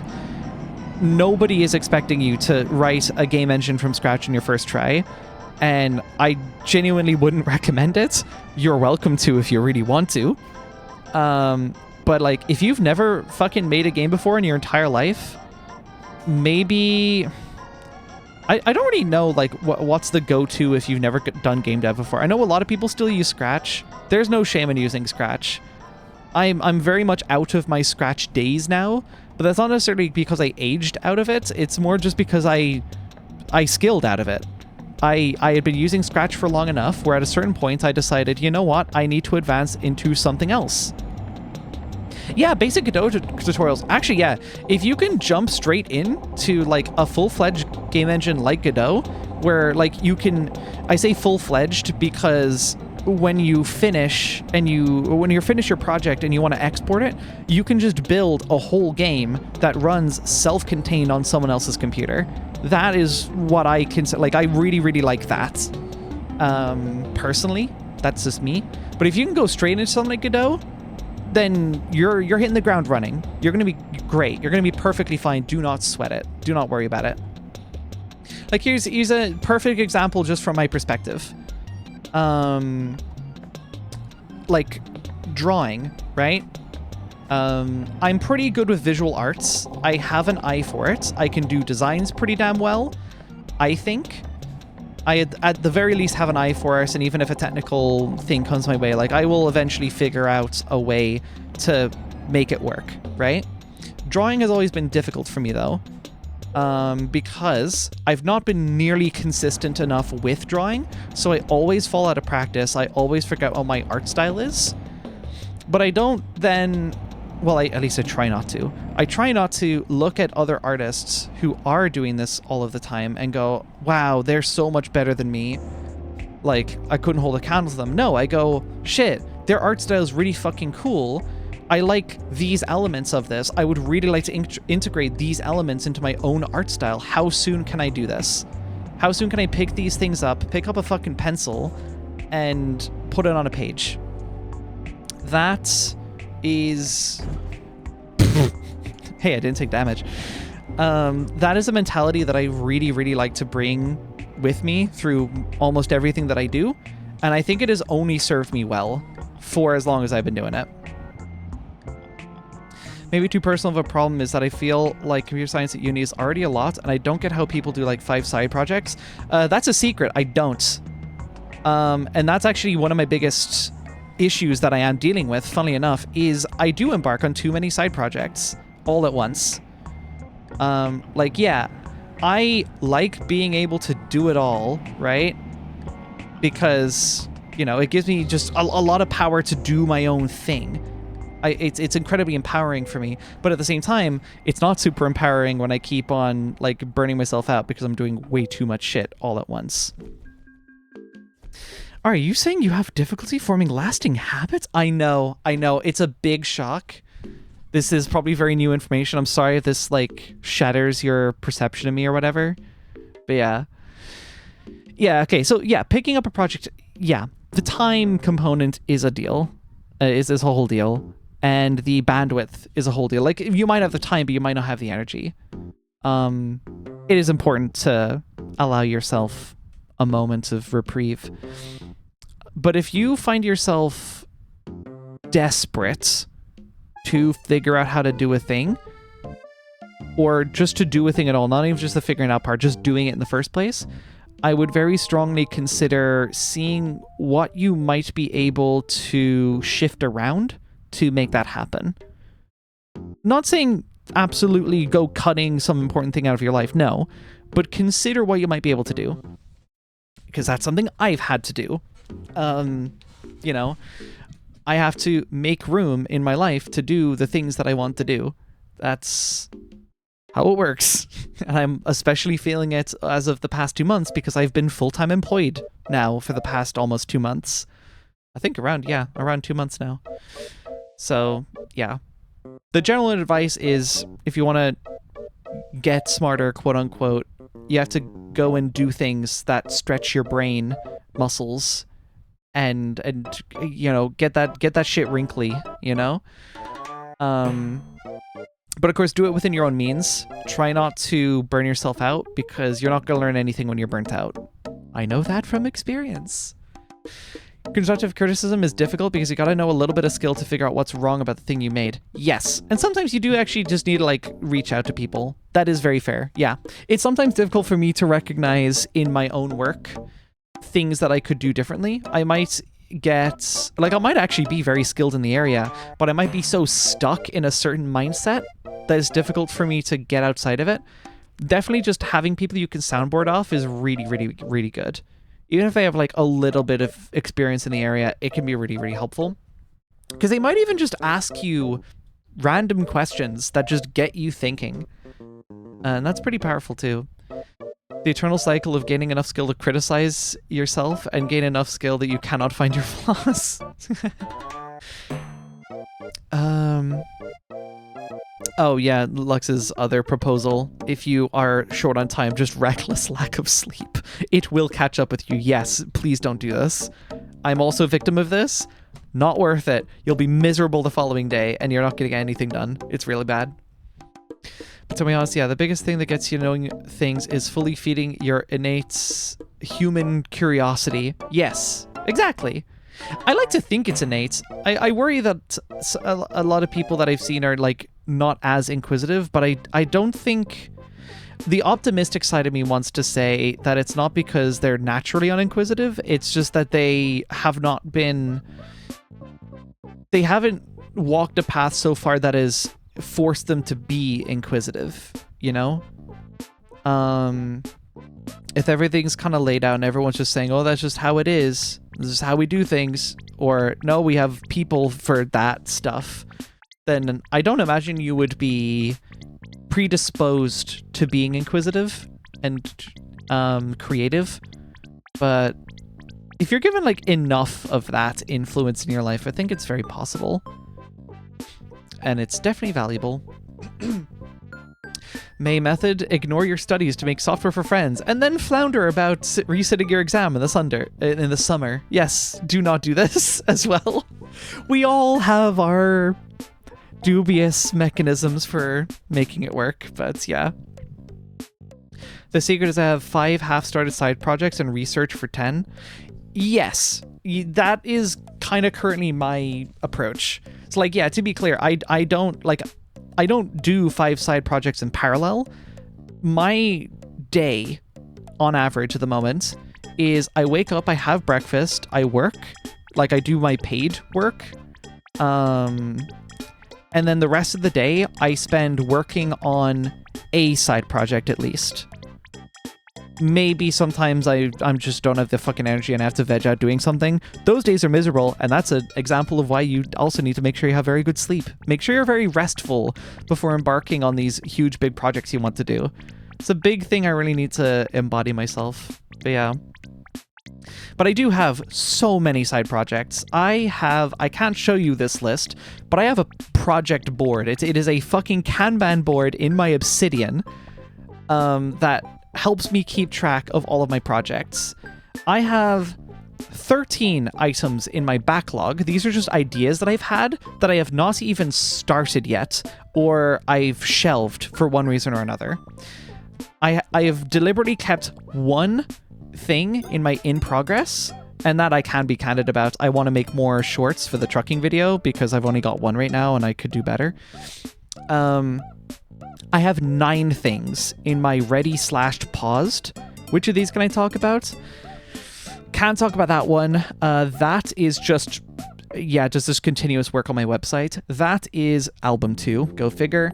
That is a potential infrastructure migration. That is a project I can't talk about. That is a project that's just been on the back burner. That is a project I can't talk about. That's a project I can't talk about. And the last one on the list is stuff to do with actually setting up my Patreon. I have a financial incentive to get that off my list, but it's still just not high priority enough. I have bumped it up in priority just now, actually, but, you know, either way. I have so many different projects, and keep in mind, those are just the ones that I thought to write down. I don't actually have Slace on this list, mind you, and I've spent most of the stream talking about it. Maybe I should put Slace on the list. You get to my point in life and you find that you're just surrounded by a shitload of projects, and the only thing you can think about in your spare time is which one of these do I actually want to push forward with now?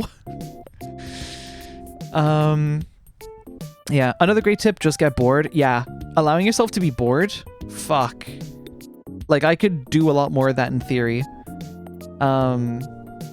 Yeah.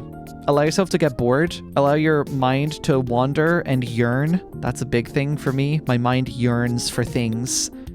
And that inspires me. It motivates me to do things. For sure.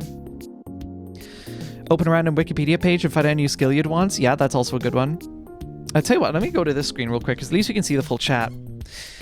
Also, don't just do things you know you can.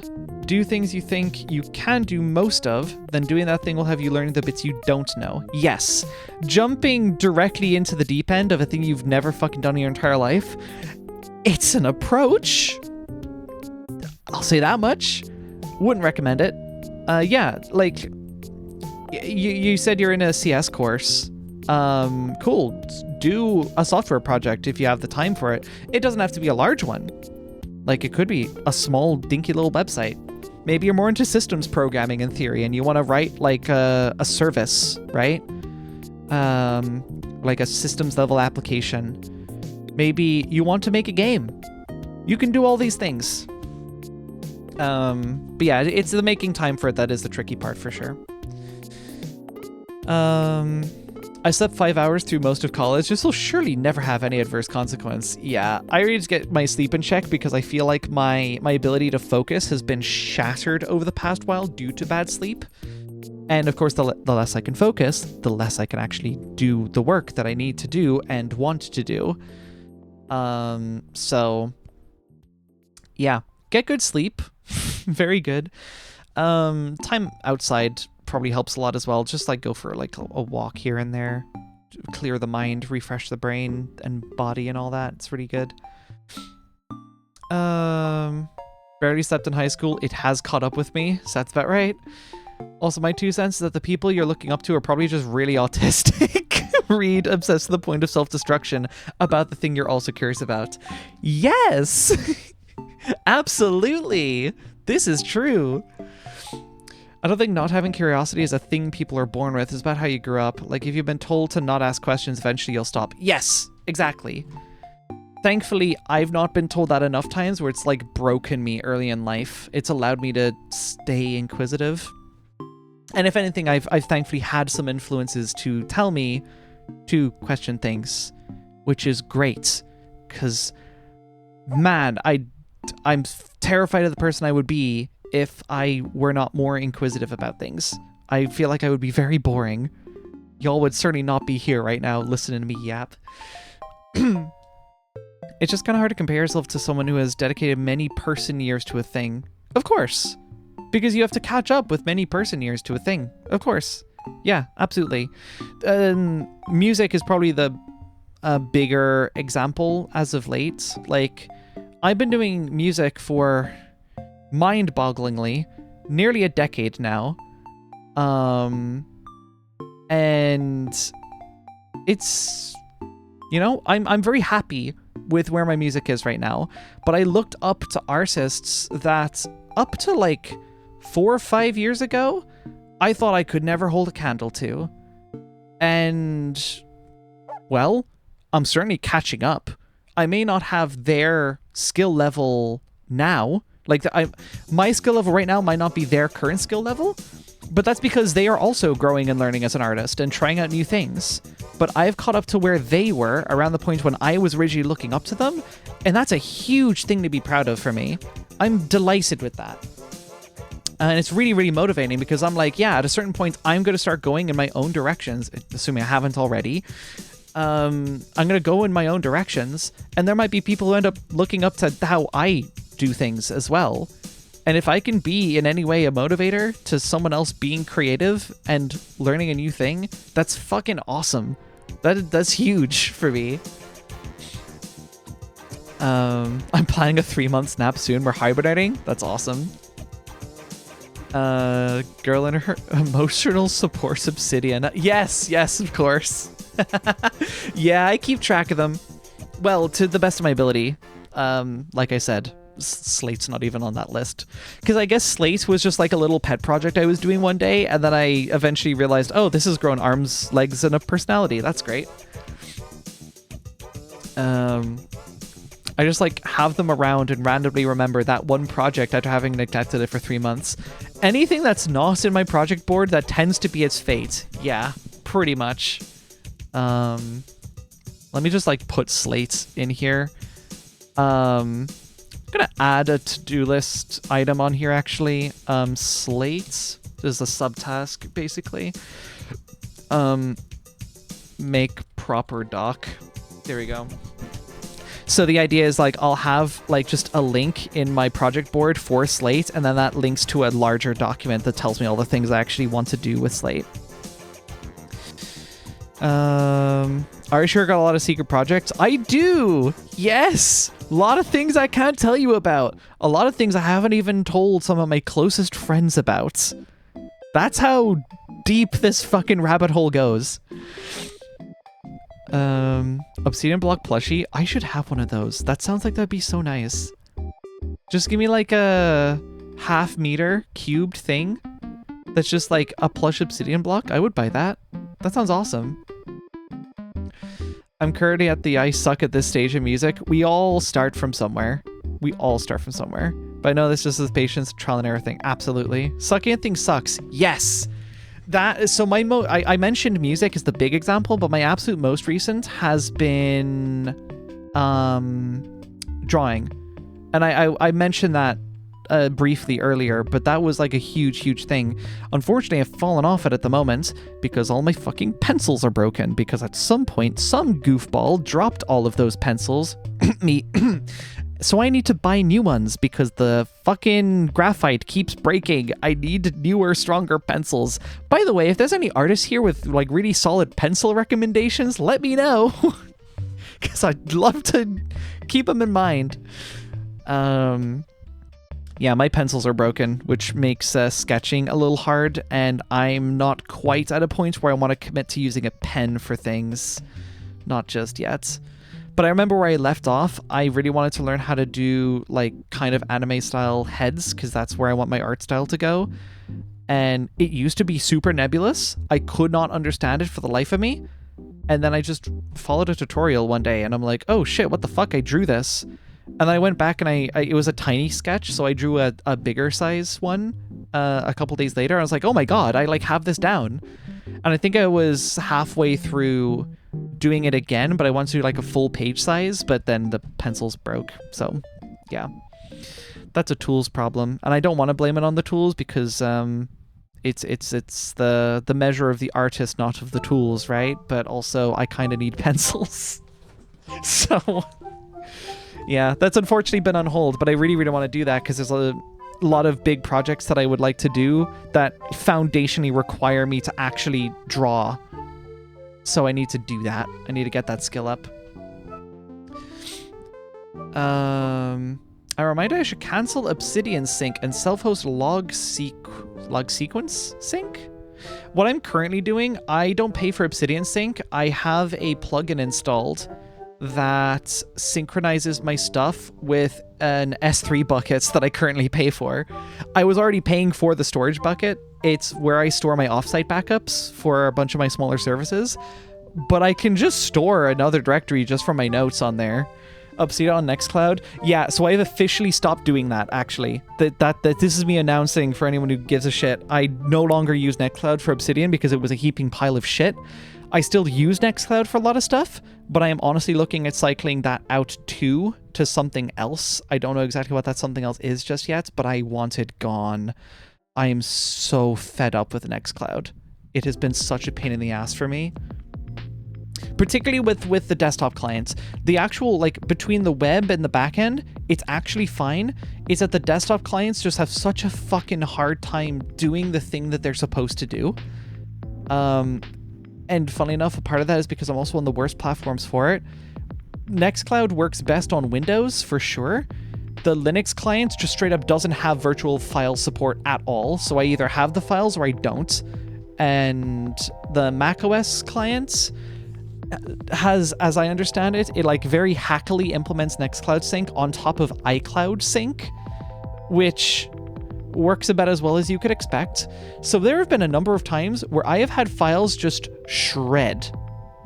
They're just gone. I don't know where they went. Thankfully, most of the cases where I've had random files disappear, they do end up in like the virtual trash, so I can pull them back out. But I've also just lost files forever to Nextcloud, and it makes me wonder why the fuck I have not like prioritized migrating as like an emergency thing. I just haven't gone around to it yet. It's a lot of work.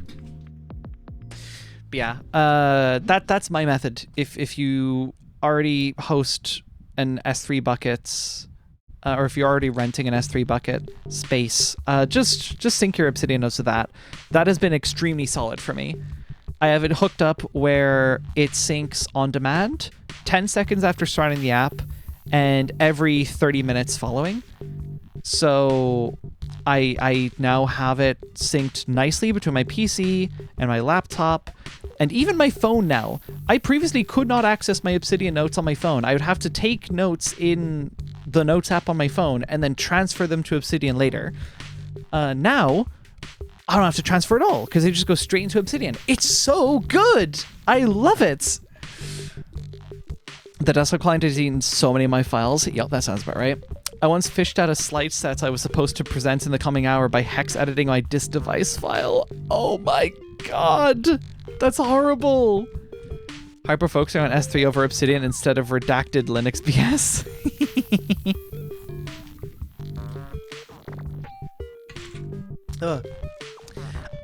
I've been yapping a lot today.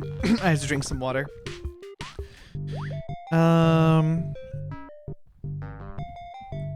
Let's see. You mentioned something about a bookstore and it made me think, I really want to just get books and take time to read books. The one thing, the problem is I can never fucking decide what I want to buy a book on. Tell you what, actually, you know what? No, hold on. I know exactly what I'm going to buy a book on. Buy book on computer graphics. I know that there are like some fucking textbooks that people include in every single fucking video talking about computer graphics. I'm just gonna get that book. Hardback copy. I'm just gonna buy it. I'm gonna own it. And I'm just gonna read it. That's gonna be my book. Everyone here bug me about this book until I have actually purchased it. And then when I have it, bug me to see how far I've actually read through it, because I need to start fucking reading books. I'm not illiterate by any means. I can read. It's just I don't sit down and read recreationally, and it's something I really want to do. And what better thing to invest in a book on than my current hyperfixation? Great. I sometimes think I'm not good, but then I think, yeah, I did just like make a JVM when I was 17 because I felt like it. That's huge. That's so fucking cool. I've been really interested in the idea of like higher level virtual machines. I never used to like the JVM that much because I was like, oh, but it's not low level enough. It's like not. sure, it's not bare metal, but also it's assuming your virtual machine, is performance enough. It's also cross-platform then, because like with Java, you just have to implement the virtual machine for the systems that you want to target, and then it just works. So like, that's pretty big. All right, let's see. Logsec is like Obsidian, but based on bullet points. Interesting. That's neat. Definitely prefer my Markdown, but you know, if it works for your workflow, that's perfectly fine. That's cool. Currently trying to load GitHub, not worky. So I've heard today. It's not been great. E-readers and AO3 have saved my ability to read it all. That's so good. AO3. I'm kind of specifically not wanting to do e-readers because it's just another thing I have to charge, for one. Two, it's one of those things where, sure, it could be really convenient, but most devices that offer that convenience come with so many strings attached. For more information, watch any video from Reject Convenience. I'm subscribed to his Patreon. That's how you know I'm committed to the kind of shit he talks about. Yeah. It's rejecting convenience in favor of control over the product, basically. Mine isn't charged in a month, it still works still. Software as well is also just a kludgy thing, right? I mean, maybe your reader is like super open and you just have like PDFs that you just scrub through, and that's probably really, really solid. I do still want to just like feel the book in my hands, you know? I keep hearing about people going like, oh, you know, just cracking open a fresh book, and then like, I know the new book smell, right? That shit's like crack. I wanna huff a freshly opened book so bad. But yeah. Twitch has partnered with M43AI to detect when a streamer has closed the game to change the stream category to just chatting. Here's the thing, I haven't even fucking closed the game. I've just been so focused on chat, I'm basically not playing it anymore. But yes, thank you. That is probably the correct thing to do because we're at the 2-hour mark anyways.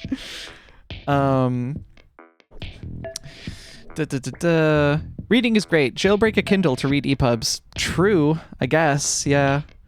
Jailbreaking is useful. The JVM is rad. I will info dump to you about JVMs if you desire. So it's not specifically JVM, but I really find WebAssembly interesting from that perspective of, it's like the JVM, right? Where it's this bytecode assembly that runs in a virtual environment that is available on pretty much every device, but you can write it in any language you want and then compile it into that bytecode. That's what I love. So you're not locked into the Java ecosystem. You're in whatever fucking language ecosystem you want that compiles to WebAssembly, and then you just ship it. That's huge. That's insanely cool. I want to fucking do so much shit with WebAssembly in the future. It's just not as high priority as the other things I want to do.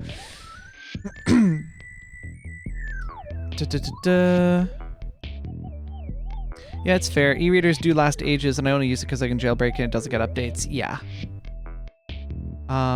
Reject Convenience. I was just watching his Google privacy policy VOD earlier today. I was just watching his video on cars earlier today. It's a good video. He makes good shit, and they're only getting better. Holy shit, like his production has really been stepping up, which, if I had the Patreon support that he did, I would probably be hiring musicians per video as well, you know? That's pretty sick. That's awesome. I'm delighted for him. Yeah, I could just shove any PDF or EPUB, but I get the feeling of having a physical book. Yeah, it is kind of just wanting the tactility to an extent, but it's also like, it's a commitment, right? Because yeah, I could just shove any old PDF or EPUB onto a thing and call it a day. At that point, I could just use my phone. But then it's like, I could also do like anything else on my phone. But if I bring a book with me, that's a commitment. That's like, yeah, I brought this thing with me and I actually like intend on fucking using it. That's pretty cool. The book is harder to have to carry around to remember reading it. Yeah. It's, you know, my carrying capacity is pretty good. I have like this one big ass bag I bring pretty much everywhere. If I used a Kindle as Amazon intended, it would get ejected out the window. Yeah. Had a course in Java. It made me love how many types Rust has. I want to control my byte count, etc. Yes. One of the biggest things that annoys me about Java is...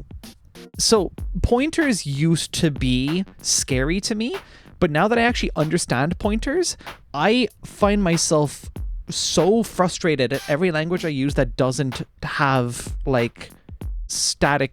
not static, but explicit pointers.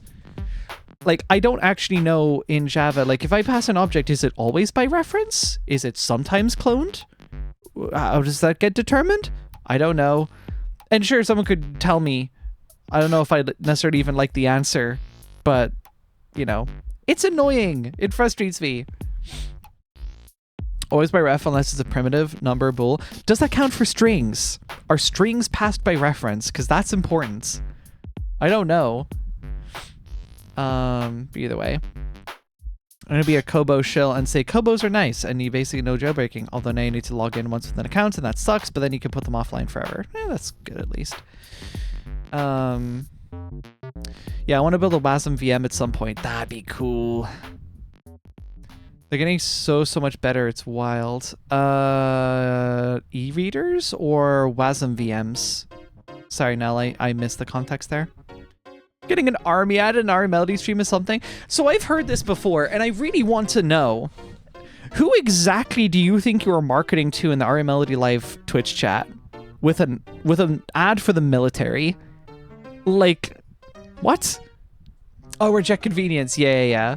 Yeah, it's so cool. So awesome. Yeah, who are you fucking marketing to? Most of us are very explicitly anti-military. Fucking half of us are anti-government. Why do you think that would work?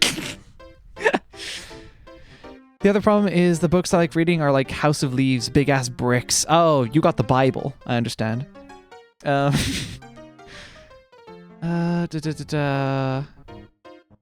Every time I do like Java or Kotlin or JavaScript, I'm annoyed. I'm definitely annoyed at JavaScript. I'm annoyed by Java. Kotlin, my biggest gripe against Kotlin is actually the ecosystem.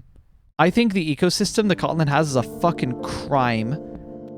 Like, what do you... Like, I tried to write Kotlin in NeoVim, and I just tried to get the development tooling going, and it's just... shit. It's fucking horrible. Like, in IntelliJ has this shit by the balls. What was it? JetBrains. JetBrains has Kotlin by the balls. You cannot do Kotlin anywhere outside of that unless you feel like stabbing yourself multiple times in the chest. It sucks. It's horrible. At least Java, I could just use Java-C. JavaScript, I could just run Node. Like, I have options. Strings are classes and immutable. Those strings aren't primitive. Yeah, well, this thing is some languages don't make that super clear. It's a bit weird. But yeah, I know a string under the hood is not a primitive. Yes. It's a char under the hood, but don't worry about it. It's a class. Yeah, okay. It's an abstraction around a char array. I had a feeling. Now that I understand this stuff nowadays, but when I was first studying Java, I had no fucking idea. I thought a string was just a primitive. The fact that it had a capital at the beginning of the data type didn't mean anything to me. I didn't know that pattern yet. The army is really on it right now. Oh, yeah. Literally half of Indeed is just the army. Oh my god. Tags, VTuber, LGBTQ, Indie, and army. Of course. If you fix a pen, then you could drive a truck. And if you could drive a truck, then you could kill millions of civilians. Army, be the best. Crazy. Trans people love the military, obviously. I guess if they're into Warhammer. Maybe. Fictional militaries. Cutting it close there, but... Yeah, Kotlin ecosystem is so JetBrains brained. It fucking blows. It's so bad. All build tooling around the JVM stuff blows. Gradle can die in a fire. Funny you mention that. I recently restored my earlier Java project, the Java project I was talking about before with the software renderer. I restored it with Gradle, because I originally had like Java C build scripts. Okay, when I first started working on the project, I was using Eclipse, but Eclipse is shit, and it's gone worse, so I stopped using it, and now that I'm a NeoVim user, I'm like, I want to use Java C directly. So I had a script for it, and that was all well and good, but it was also kind of a pain to work with, so I did just end up pulling in Gradle, especially for the library stuff. How many libraries did I use for that, actually? I don't know if I did for that project. Either way, yeah, I was using Gradle in that case, and it worked nicely, and it's really convenient to run now, but I also don't go super deep into Gradle just yet, so, you know, that's me. JVM languages are the only place I use a full IDE. Yeah. One of the most annoying things with JavaScript is how many browsers act slightly differently. So there is so much error handling and checking if you could do something or if it should be handled. I hope I read that correctly. Oh, yeah. Well, to be fair, unless you're doing some really esoteric JavaScript, most things work pretty consistently. In my experience, it's been CSS between browsers that's been really inconsistent. That's been a huge pain in the ass. Also, boxing makes the whole number is primitive thing go stupid. Oh, yeah. Oh, wait, core memory? Oh, that military thing was a reference? Interesting. I don't get the reference, but that is funny. On strings, though, that's another thing I dislike coming from Rustland, where we have a lot of string types with very specific trade-offs. Just don't got that in other languages. Yeah. Yeah. I kind of get why Rust has so many, but yeah, it's weird either way. I was also in the Intel user manual. Why are we talking about causing mass casualties? Rust string types all make sense, but OS string is so annoying. That's for paths, isn't it? Eclipse, yeah. Gradle is, God, it's already like doing the same thing and expecting a different result is insanity. Yes, I'm aware that Gradle has made me insane. I'm wondering, should I just revert those projects back to build scripts? To an extent. I do wonder. I think the issue was pulling in libraries and stuff, but like, let's be real. For my Java projects, the most complex thing I have is like LWJGL, and they basically spoon feed you how to set that up for your environment, so yeah. Gradle W clean and Gradle W run jar. Yeah, baby! Yeah, CSS is very annoying cross-browser. Do we even... Do we finish with delivery? I can hang around for a little bit longer. Oh wait, do we finish? Is the delivery done? Oh. Oh yeah, it could just end. Okay. Please deliver my estrogen. I did deliver. I delivered it. It's done. The job is done. That's great. We'll save 1.3 mil. Sorry, you can't read that properly. Chat, you're in the way. I have to move you. Yeah, 1.3 million. We got schmunners. There we are. That's so much money. That's crazy. I should just buy another garage at some point soon. That'd be good. Yes. Save. Awesome. And we will switch over here. Yep, gaming is officially done. We are not gaming for the rest of the night. I know, path and path buff is for paths. OS string is a thing because Windows. Oh! Yeah, I'm aware of the UTF-16 bullshit in Windows. Yep. Anyone have any particular thoughts on UTF-16 actually? Because my first thought is like, why do we need anything more than UTF-8? UTF-8 is like such a nice standard. It's, as I understand, it supports everything that UTF-16 supports. And more. Do we actually need UTF-16 at all? As far as I understand it, it's like Windows has it. And I guess a lot of like, I think some Japanese games use UTF-16. Oh, UTF-16 came before UTF-8. Oh, that's why. I remember now. Okay, so we all agree UTF-16 is a heaping pile of shit. It's just the best we had at that small point in time. Well, that's nice to know. I remember watching a video at some point from... Fuck, I can't remember the guy's name, but it's made a couple of really cool videos. C starts with a C, Barker. First name starts with a C. I want to say Clay Barker, but I don't feel like that's right. Cool guy has made a whole bunch of videos. Has made a whole bunch of videos going into like how low level stuff works. Like I remember that was I watched his video on hash maps, and then I like totally understood how hash maps worked, and I was like super excited to implement my own hash map at some point. And he also made a really cool, like, from the ground up, not rendering library, a layout library. That's what it was, in C, called Clay. It's so good. It's really nice. There's a website for it that has an option to render itself with Clay, and it looks almost identical. It's really cool. My only gripe is it probably kills accessibility because, you know, your mouse doesn't necessarily highlight while hovering over things anymore.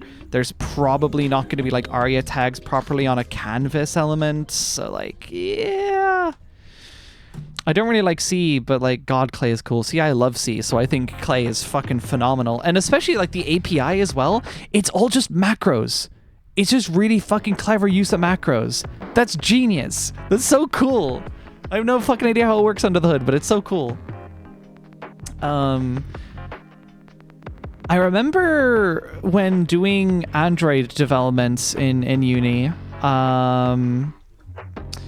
like Android app developments, I really fucking enjoyed Jetpack Compose. I think that's like my favorite like UI framework language I've ever used, ever. Swift UI is probably something I might enjoy more, maybe. May might be able to speak to that more, because, see, I've used Jetpack Compose, she's used Swift UI, and we both liked both, I believe. They both had their caveats, of course, on all platforms, but, you know, it was generally pretty cool. I'm going to very quickly put my wheel up, because I just, while I was talking, I went and, like, unplugged it and coiled it back up. 1 second.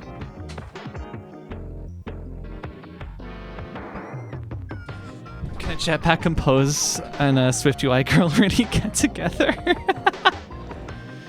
Swift UI looks really, really nice, but Swift... I've not used Swift, so I can't have strong opinions one way or the other. I do think Mac should continue to support C, because it would make me happy. And also Objective-C is shit. So I'm told. Also haven't used it. Oh, Swift the language is pretty good. What, so the ecosystem? Is that the problem? The fact that it's basically just like Apple only? It's horribly supported outside Mac. Okay, I had a feeling it was going to be an ecosystem problem. As with most Apple things that are really cool, yeah, in the ecosystem, it's great. It's so fucking annoying, actually. Like, mini rants. Like, Apple, how the fuck do you expect people to genuinely support your fucking platform if you're gonna give everyone a fucking domain-specific language to develop for your platform? Like, dude, fucking support C. Fucking support C++ even. I really don't like C++, but I would tolerate it if it meant I could write a cross-platform app without feeling like I'm pulling my own toenails out. Like, fuck, dude. So annoying. I get it. Swift is great if you're on the platform, but maybe I don't always want to be on the platform. I know that must be such a difficult concept for Apple execs and engineers to get because everyone's fucking sucking Kool-Aid up their asshole over there. But like, come on, dude. Just support C. I remember the coolest thing that came of Arc Browser was decent Swift Windows stuff. Yeah, that was pretty cool, to be fair. And then the browser company just like went and ate shit and was awful. towards the end. I remember being such an ARC truther, and then they just fucking kept dumping AI shit into that browser, and it just became kind of miserable, and then I just left and went back to Firefox. You know Objective-C has been a thing for years, right? Yeah, I know. I've not liked it for the years it's existed. But we like small talk API. Okay. Ari, when ignoring that Objective-C is a C superset. Wait, what?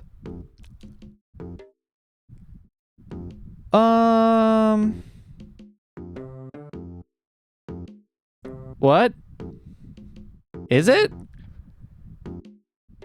That's interesting. I know that you can write like what is it, like AppKit code technically in C, but I thought it was like a huge hack with like weird bindings and stuff. Objective-C is a small talk like ABI and syntax over C. Technically being keyword, but yeah, okay, interesting. It's less ignoring and more just not knowing, to be honest. We remember the ARC bullshit. We all remember the ARC bullshit. We were both ARC truthers, Claire. We were both so on board with that shit, and then they just drove it off a cliff. It's so disappointing. The way you could transpile C++ into C. Oy. Anyways, I wanted to be an ARC truther so bad, but they never got to Linux. Yeah. And then they did everything else that they did. Yeah. And at that point, they just like lost all care in the world. It did not matter anymore. Tell you what, before I go, I've talked enough about it like all fucking stream. Almost all fucking stream. Let me pull up Slate. Let me pull up Slate. Oh, I gotta rename this directory. I forgot I've been doing this on my Mac for the past while. It's currently like called Slate C, but like no, it is just Slate. This has become like the de facto version. This hopefully works. Git pull. Awesome. Let me just make sure this actually builds before I do anything else. That would be good. Zen on top. Don't you want to download Dia, bro? Just me, Dia, bro. This is the new browser. Ignore Arc, bro. Dia. What, the fucking AI browser? Where they were just like, Arc isn't really where we want to go. We, the browser company, don't actually want to make a browser. We want to make a fucking AI app. Like, oh, man. So disappointing. So disappointing. Okay, so I should be able to do this. Go to debug and execute that. Yeah. Wonder, does that just work? Huh, current directory is not a Mason build directory. That's interesting. Did I not do setup properly? Oh, wow, I might have actually not done setup. My bad, slime. Oh, shit. Hold on, I did that wrong. Don't mind me, I'm just digging around doing some bullshit. Oh god, how do you do flags again? Let me open up my laptop where I actually have these commands somewhere. Yeah, oh, that's what the... Yeah. I had a feeling it was that syntax, but I wasn't sure. Do that, and now... Not a Mason build directory. Oh, shit. Right, that whole thing. Cool. Do I know how to fix that problem? Undefined reference to floor F. Am I missing glibc? Well, I wanted to show you guys what Slate was looking like right now, but it appears I don't have floorf. And that's a bit critical to what I'm trying to compile. How fascinating. Blorp has it for you. Hit me with slate brick. Florf sounds like the name of a furry online. No, it's like floor float. That's what it was. Florf. I'm missing Florf. Heartbreaking news, actually. What the fuck? What am I supposed to use then? Hold on a second. Let me look at my invocation of Florf. Imported from Math H. Yeah? What, do you not fucking have math? What is that supposed to mean? Yeah, no, we just don't have Florf. Sorry, guys. I wanted to show you the cool game engine I've been working on, but no Florf. That's unfortunate. Oh, you meant like that. Is it a C function or is it a meme? Hard to say. Yeah. Oh, wait. Wait a second. I might know what's wrong. Because this is Linux, and I think on Linux you actually have to specify the maths library as a dependency, like explicitly. What are the chances this works? Mason setup reconfigure, I think, and reconfigure that. Okay, dependency not found. Brother, I want to show off my cool thing. Yeah, well, if anyone knows how to set up a math dependency in C, that'd be pretty great. That'd be pretty cool. Sorry, with Mason specifically. I'm using the Mason build system. That's probably important to mention. May, thank you so much for the gifted. Oh my god, appreciate that so much. Very cool of you. -L math. I guess, yeah.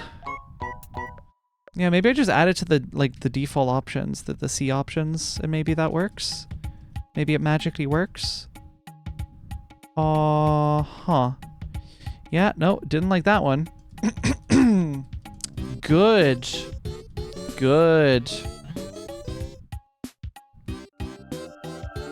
Oh, come on! It's time to drink water. Is this what I get for lollygagging? You fucker! God damn you! Well,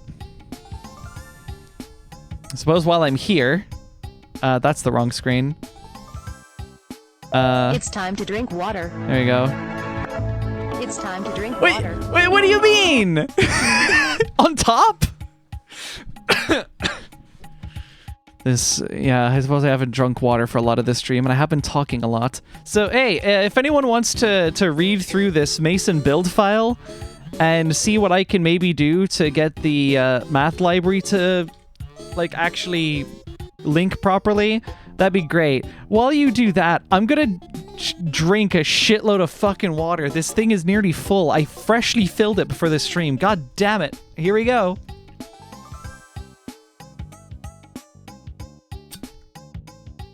Oh boy.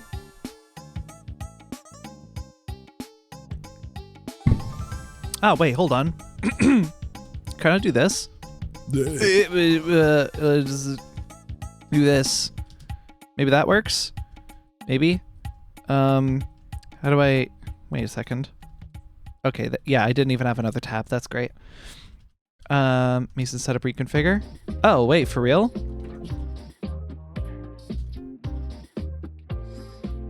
Nope. I don't have Florf. Sorry, guys. No Florf today. I wouldn't worry too much about my drive names. I wouldn't worry too much about it. It's probably fine. No slate. No slate.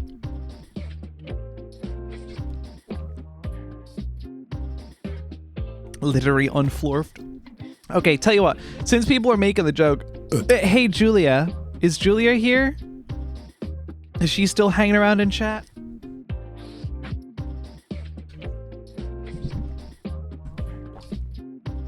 Oh, thank you, Soblo. I see how that works. Julia, would you want to port slates to Rust with me? How do we think? Wait, just like mdep like this? I suppose I have to include this somewhere, right? Will this not go, was not go in the dependencies array? I would think, right?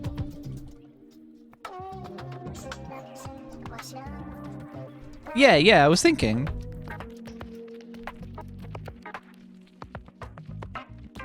Unknown variable CC. Oh, yeah, that's compiler thing. Hold on, I'm still drinking the water.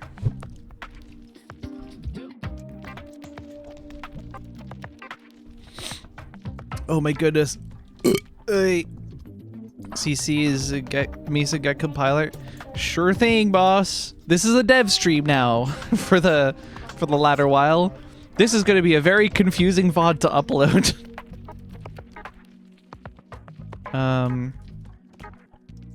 Apologies. I'm still more used to writing C on a traditional keyboard, not my ergo split. And you probably don't have to do that. Oh wait, I probably do want to do this though.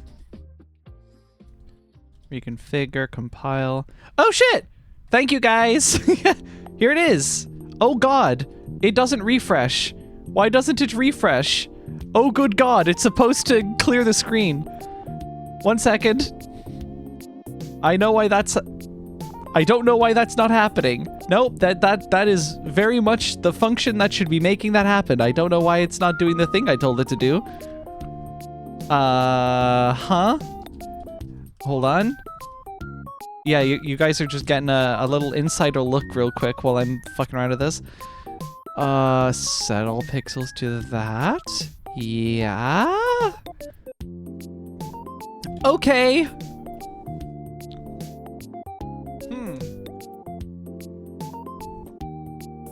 Fascinating.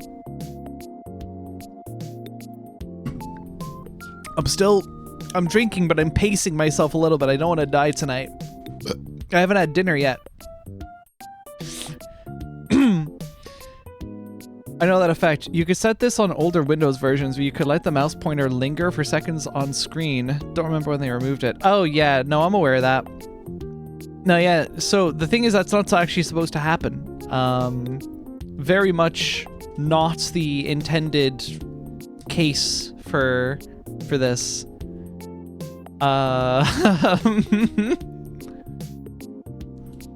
I read Mat4 Transform as Mat4 Transfem. That's huge.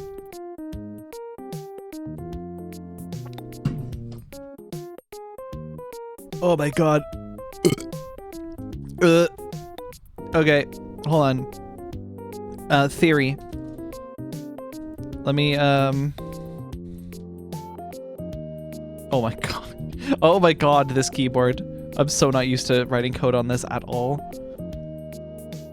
Let's, I really want to show this off. There's a whole reason I'm dicking around with this. Okay, man. Oh, right. Okay, well, it's definitely trying to clear the screen. But why not? Why doesn't it actually do it?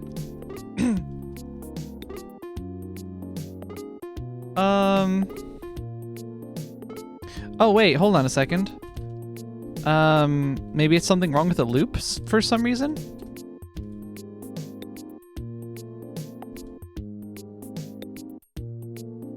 Well, no, it's... I mean, I've now increased the time it takes to render a frame substantially, but no, it's definitely doing the thing. I'm very confused. Oh, water.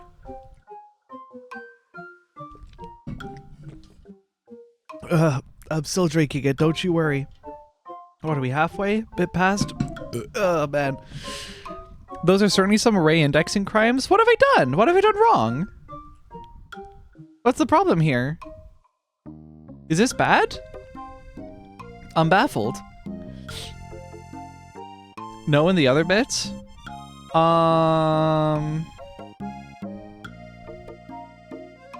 This? No, surely not. This seems fine. Bit shifts? Oh yeah, no, we got bit shifts.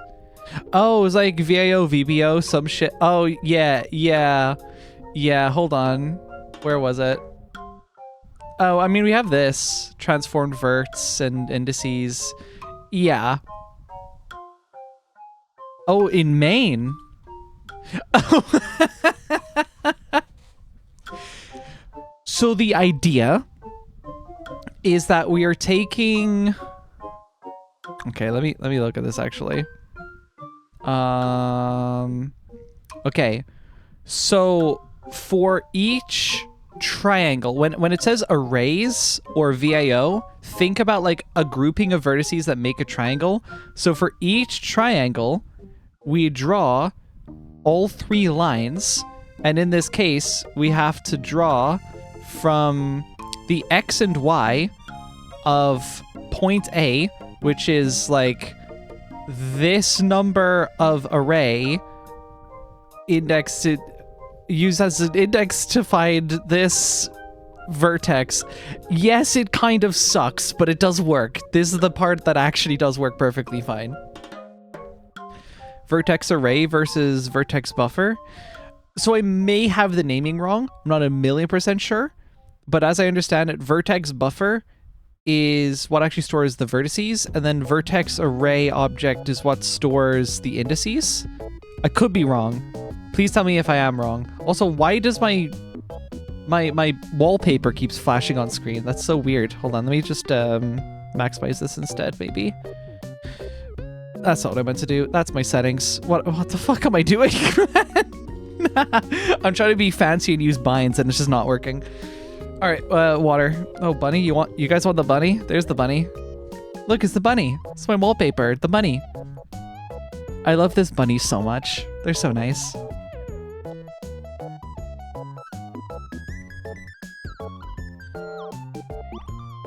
I'm still drinking, by the way. Okay. Maybe I just run this twice for good measure. I mean, like, it just shouldn't fail, but... Bro, I'll be real. Wait a sec. Hold on. Idea? Is this maybe... Wait. Wait a second. The pixel format is ARGB, goddammit. Fuck! That's why. A, R, G, and B. Yeah, I wasn't getting the wrong fucking values in. That's the problem. Yeah, and I didn't notice this problem because on macOS, it just always clears the screen for some reason. Anyways, yeah, here it is. This is extremely early stage slates with a software renderer. It is currently running at around 100 frames per second, which is, you know, about half of a 16 millisecond frame time budget. Ticks cost absolutely nothing. Ignore this as a test square up here, and that's a test line. The verts and tries here are actually this. That's what I'm rendering here. That's what that's counting towards. I can just move it around with my mouse and keyboard. Or sorry, my keyboard. Mouse doesn't do anything just yet. This text, by the way, is a SDL debug text.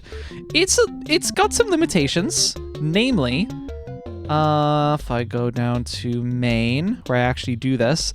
Yeah, so I have a basically just a 256 byte string that I just SN printf whatever I wanted to, and then I render each individual line.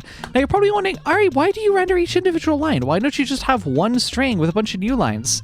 Well, you see, I don't know if it includes it in the thing here. Here we are. Draw debug text to an SDL renderer. There are limitations. Among these are, it does no word wrapping and does not treat new line characters as a line break. So, new line characters don't work. It just doesn't care. It renders as nothing. It skips it.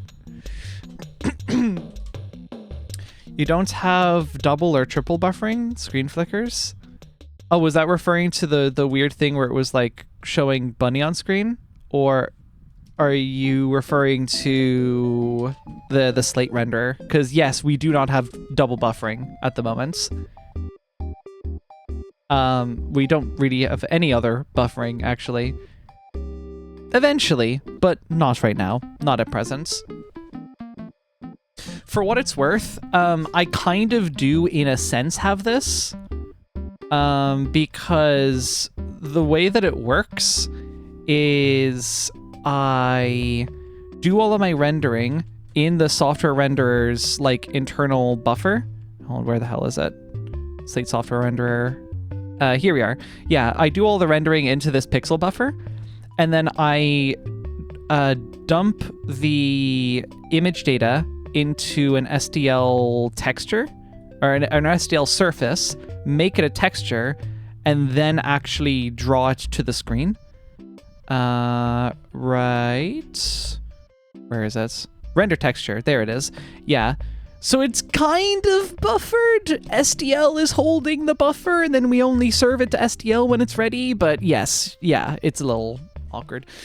What are you building? I'm technically not building anything right now. This was actually a Euro Truck Simulator 2 stream about an hour ago, but I spent so long talking about this handmade game engine that I've been working on in the background that I just wanted to show it off before I ended off stream. Also, I'm supposed to be chugging water because someone redeemed 50,000 channel points for me to piss myself, so let me finish doing that real quick.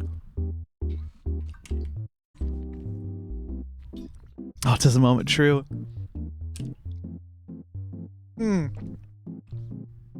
Oh, my body very nearly rejected me drinking there for a minute. Ugh. I don't want to throw out my water. That'd be terrible. I'm tempted to do another redeem. So you can't. You can't do that. Drink all the water is a 1 per stream redeem, and the last drink water was 13 minutes ago. It has to be buffered by half an hour. Ha! I got you. Yeah, it's on a time limit. Oh shit, whoops. I didn't mean to pin that. I fat fingered a button. Unpin now? What? Unpin. There we go. Didn't mean to do that.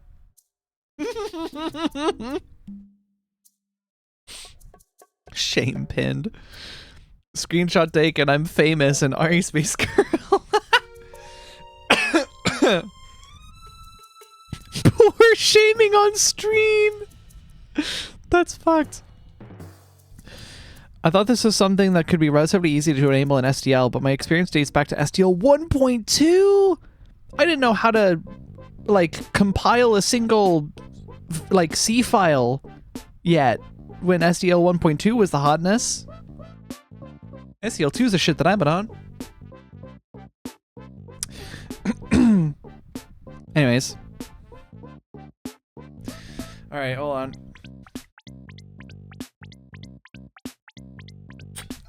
Hey, I'm not that old. I'm not saying you're that old. I'm just saying I'm newer to C in comparison. If your experience dates back to SDL 1.2, because I never personally used 1.2.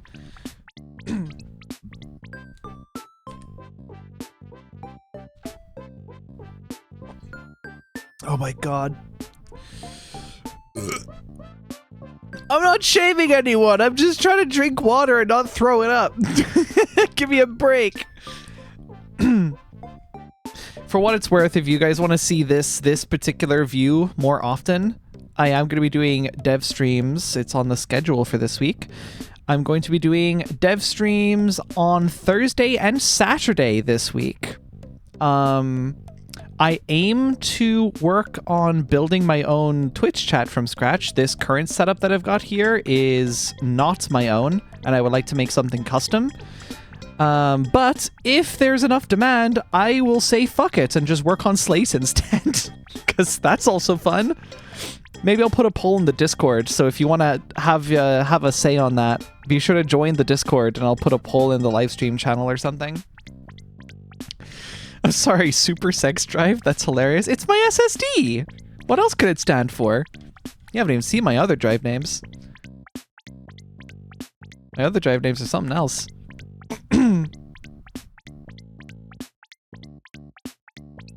Oh my god, SSD. I didn't even get that. Yeah, hold on. 1 sec. Yeah, we got the Super Sex Drive, Minecraft Porn, Untitled Drive 4, Sony Vegas 15. I'm pretty sure, yeah, back when I was still on Windows, back when like naming your system, I think you can still name a system partition, I just haven't bothered on this system. Back when I was on Windows, my main drive was called Macintosh HD. That was fun. Minecraft Porn! Do you pronounce it...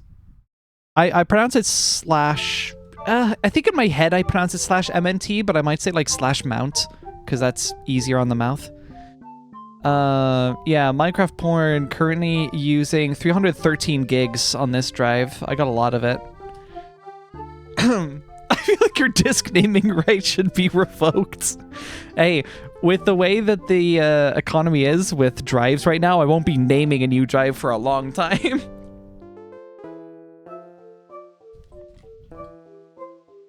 Wait, do you also have disk labels?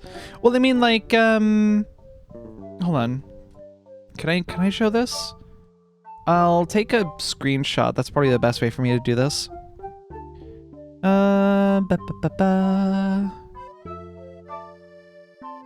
Here we are. This is what they're actually like labeled. So like it's just the same names, but they are like title cased and whatever. That collection unironically uses a lot of valuable resources right now.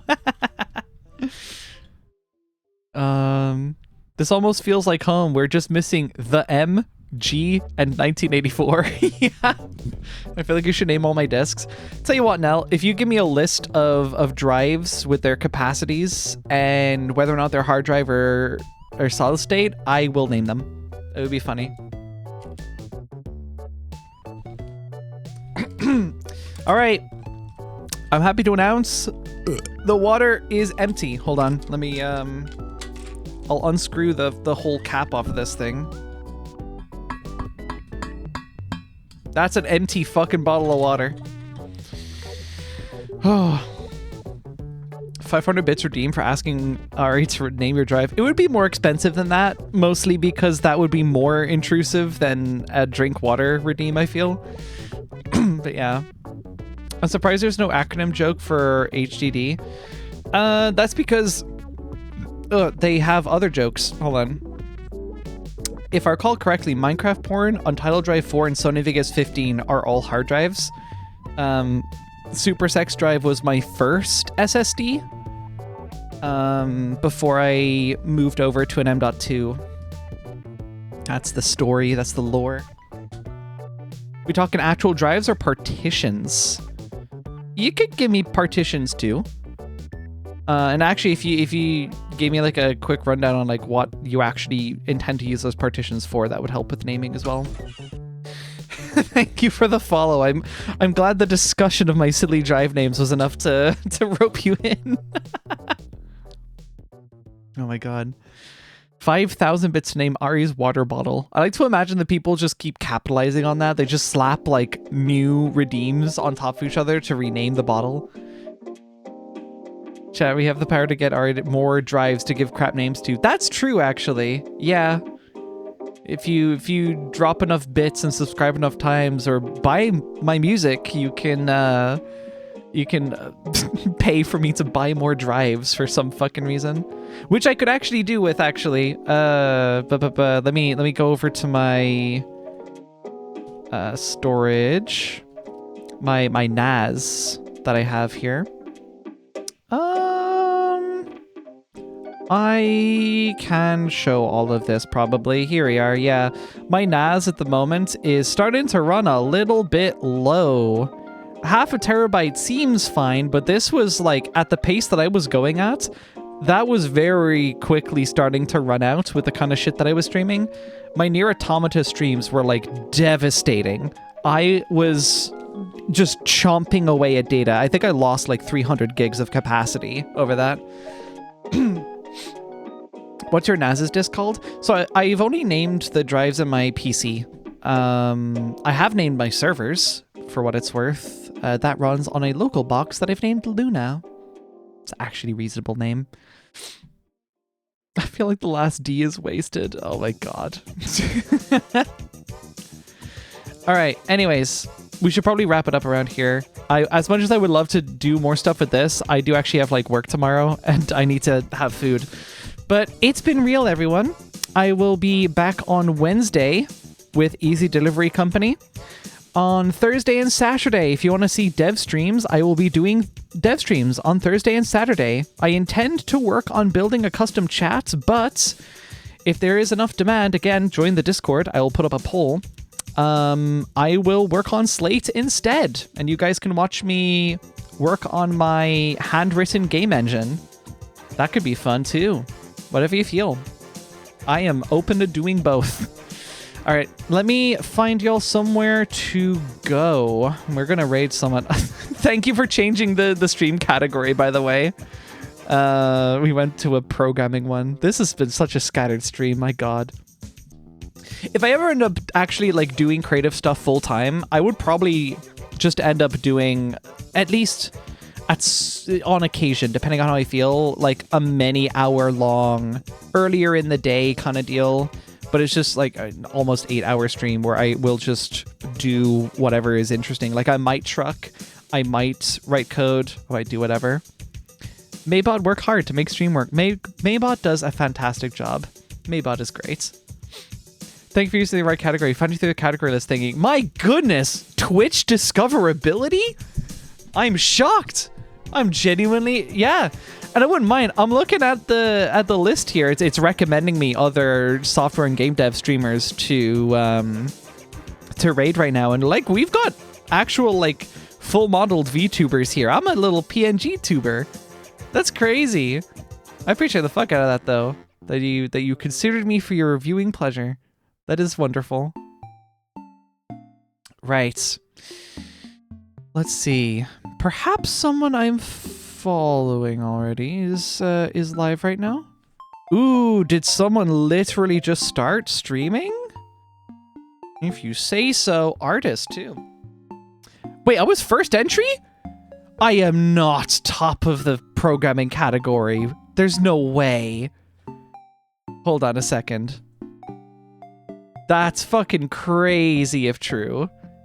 Drawn PNG tubers, a cute style. Shit, I appreciate it. That's awesome. It's probably personalized from account to account. I'm not aware of the categories being personalized. As far as I was aware, they're arranged by view count. I could be wrong though. Software. Oh sure, don't. Oh wait, it's programming, isn't it? Not software. Nope. Game dev. What the fuck? Okay. Oh, searching my category tags. Oh, that's so stupid. I have no idea how to sort this at all. Oh, never mind. I just clicked on the category on my dashboard and brought me here. Oh yeah, no. The top streamers here are pushing like heavy 3 digits. Okay, that's very interesting.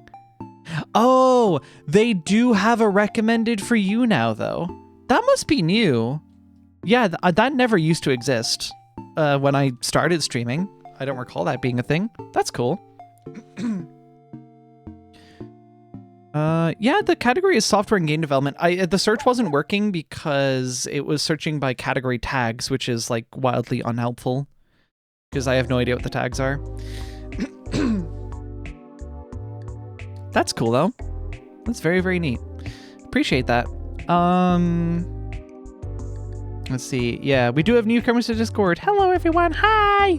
Tell you what I'll do. I'll actually put the link, not the link. I'll put the poll in the live stream channel right now. What should I dev on the dev streams? We'll say, yeah, that's going to be Thursday and Saturday. And it will either be new Twitch chats or Slate's handmade game engine. Cool. I'll leave that poll up for 3 days. That seems good. Awesome. Cool, that's on the live stream channel. And in case you are not in the Discord already, you can scroll down in the Twitch panels to find them, or I will drop a link in chat for you right here so you can join. And you can vote. You can use your power to vote. And don't squander it. Wait, the splash text the splash text broke? Oh no, we're okay. Oh, is that a fake error message? We have a couple funny messages in there. I am a member of the Ari Morrissey? Interesting. The Democratic elections of Ari Chord. The Democratic People Republic of Ari Melody Chord. Oh, by the way, I believe your streams are used to train AI unless you disable it. That is disabled. Yes, I have heard about this. Yeah. No, thank you. I'm good. I'm all full. I think we touched on this last trucking stream, funnily enough. Oh, the AI thing? I think so, yeah. Last week. Rings a bell. No, you know what? I think this came up during Easy Delivery Company. So it was last Wednesday, I think. Either way. Democratic People's Republic of Space. Huge. Right. Right. Oh my god. I was gonna raid. Yes, of course, we should raid someone. Who are we thinking? We have someone here with fascinating tags. They're in Godot, for what it's worth. It's a dev stream. The tags are femboy, dancing, feet, pregnant, XQC, piss, hot tub, and flat earth. I'm going to assume they got a little silly with it on those tags, but do we want to chance it?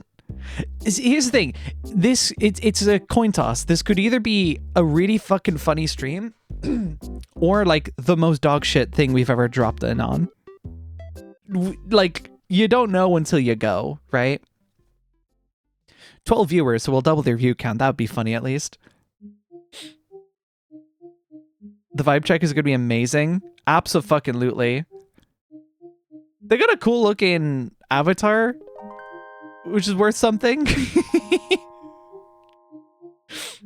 I love gambling. Yeah, it's either that or we go to an artist who I know is already really cool, and we've rated them before. They're very cool.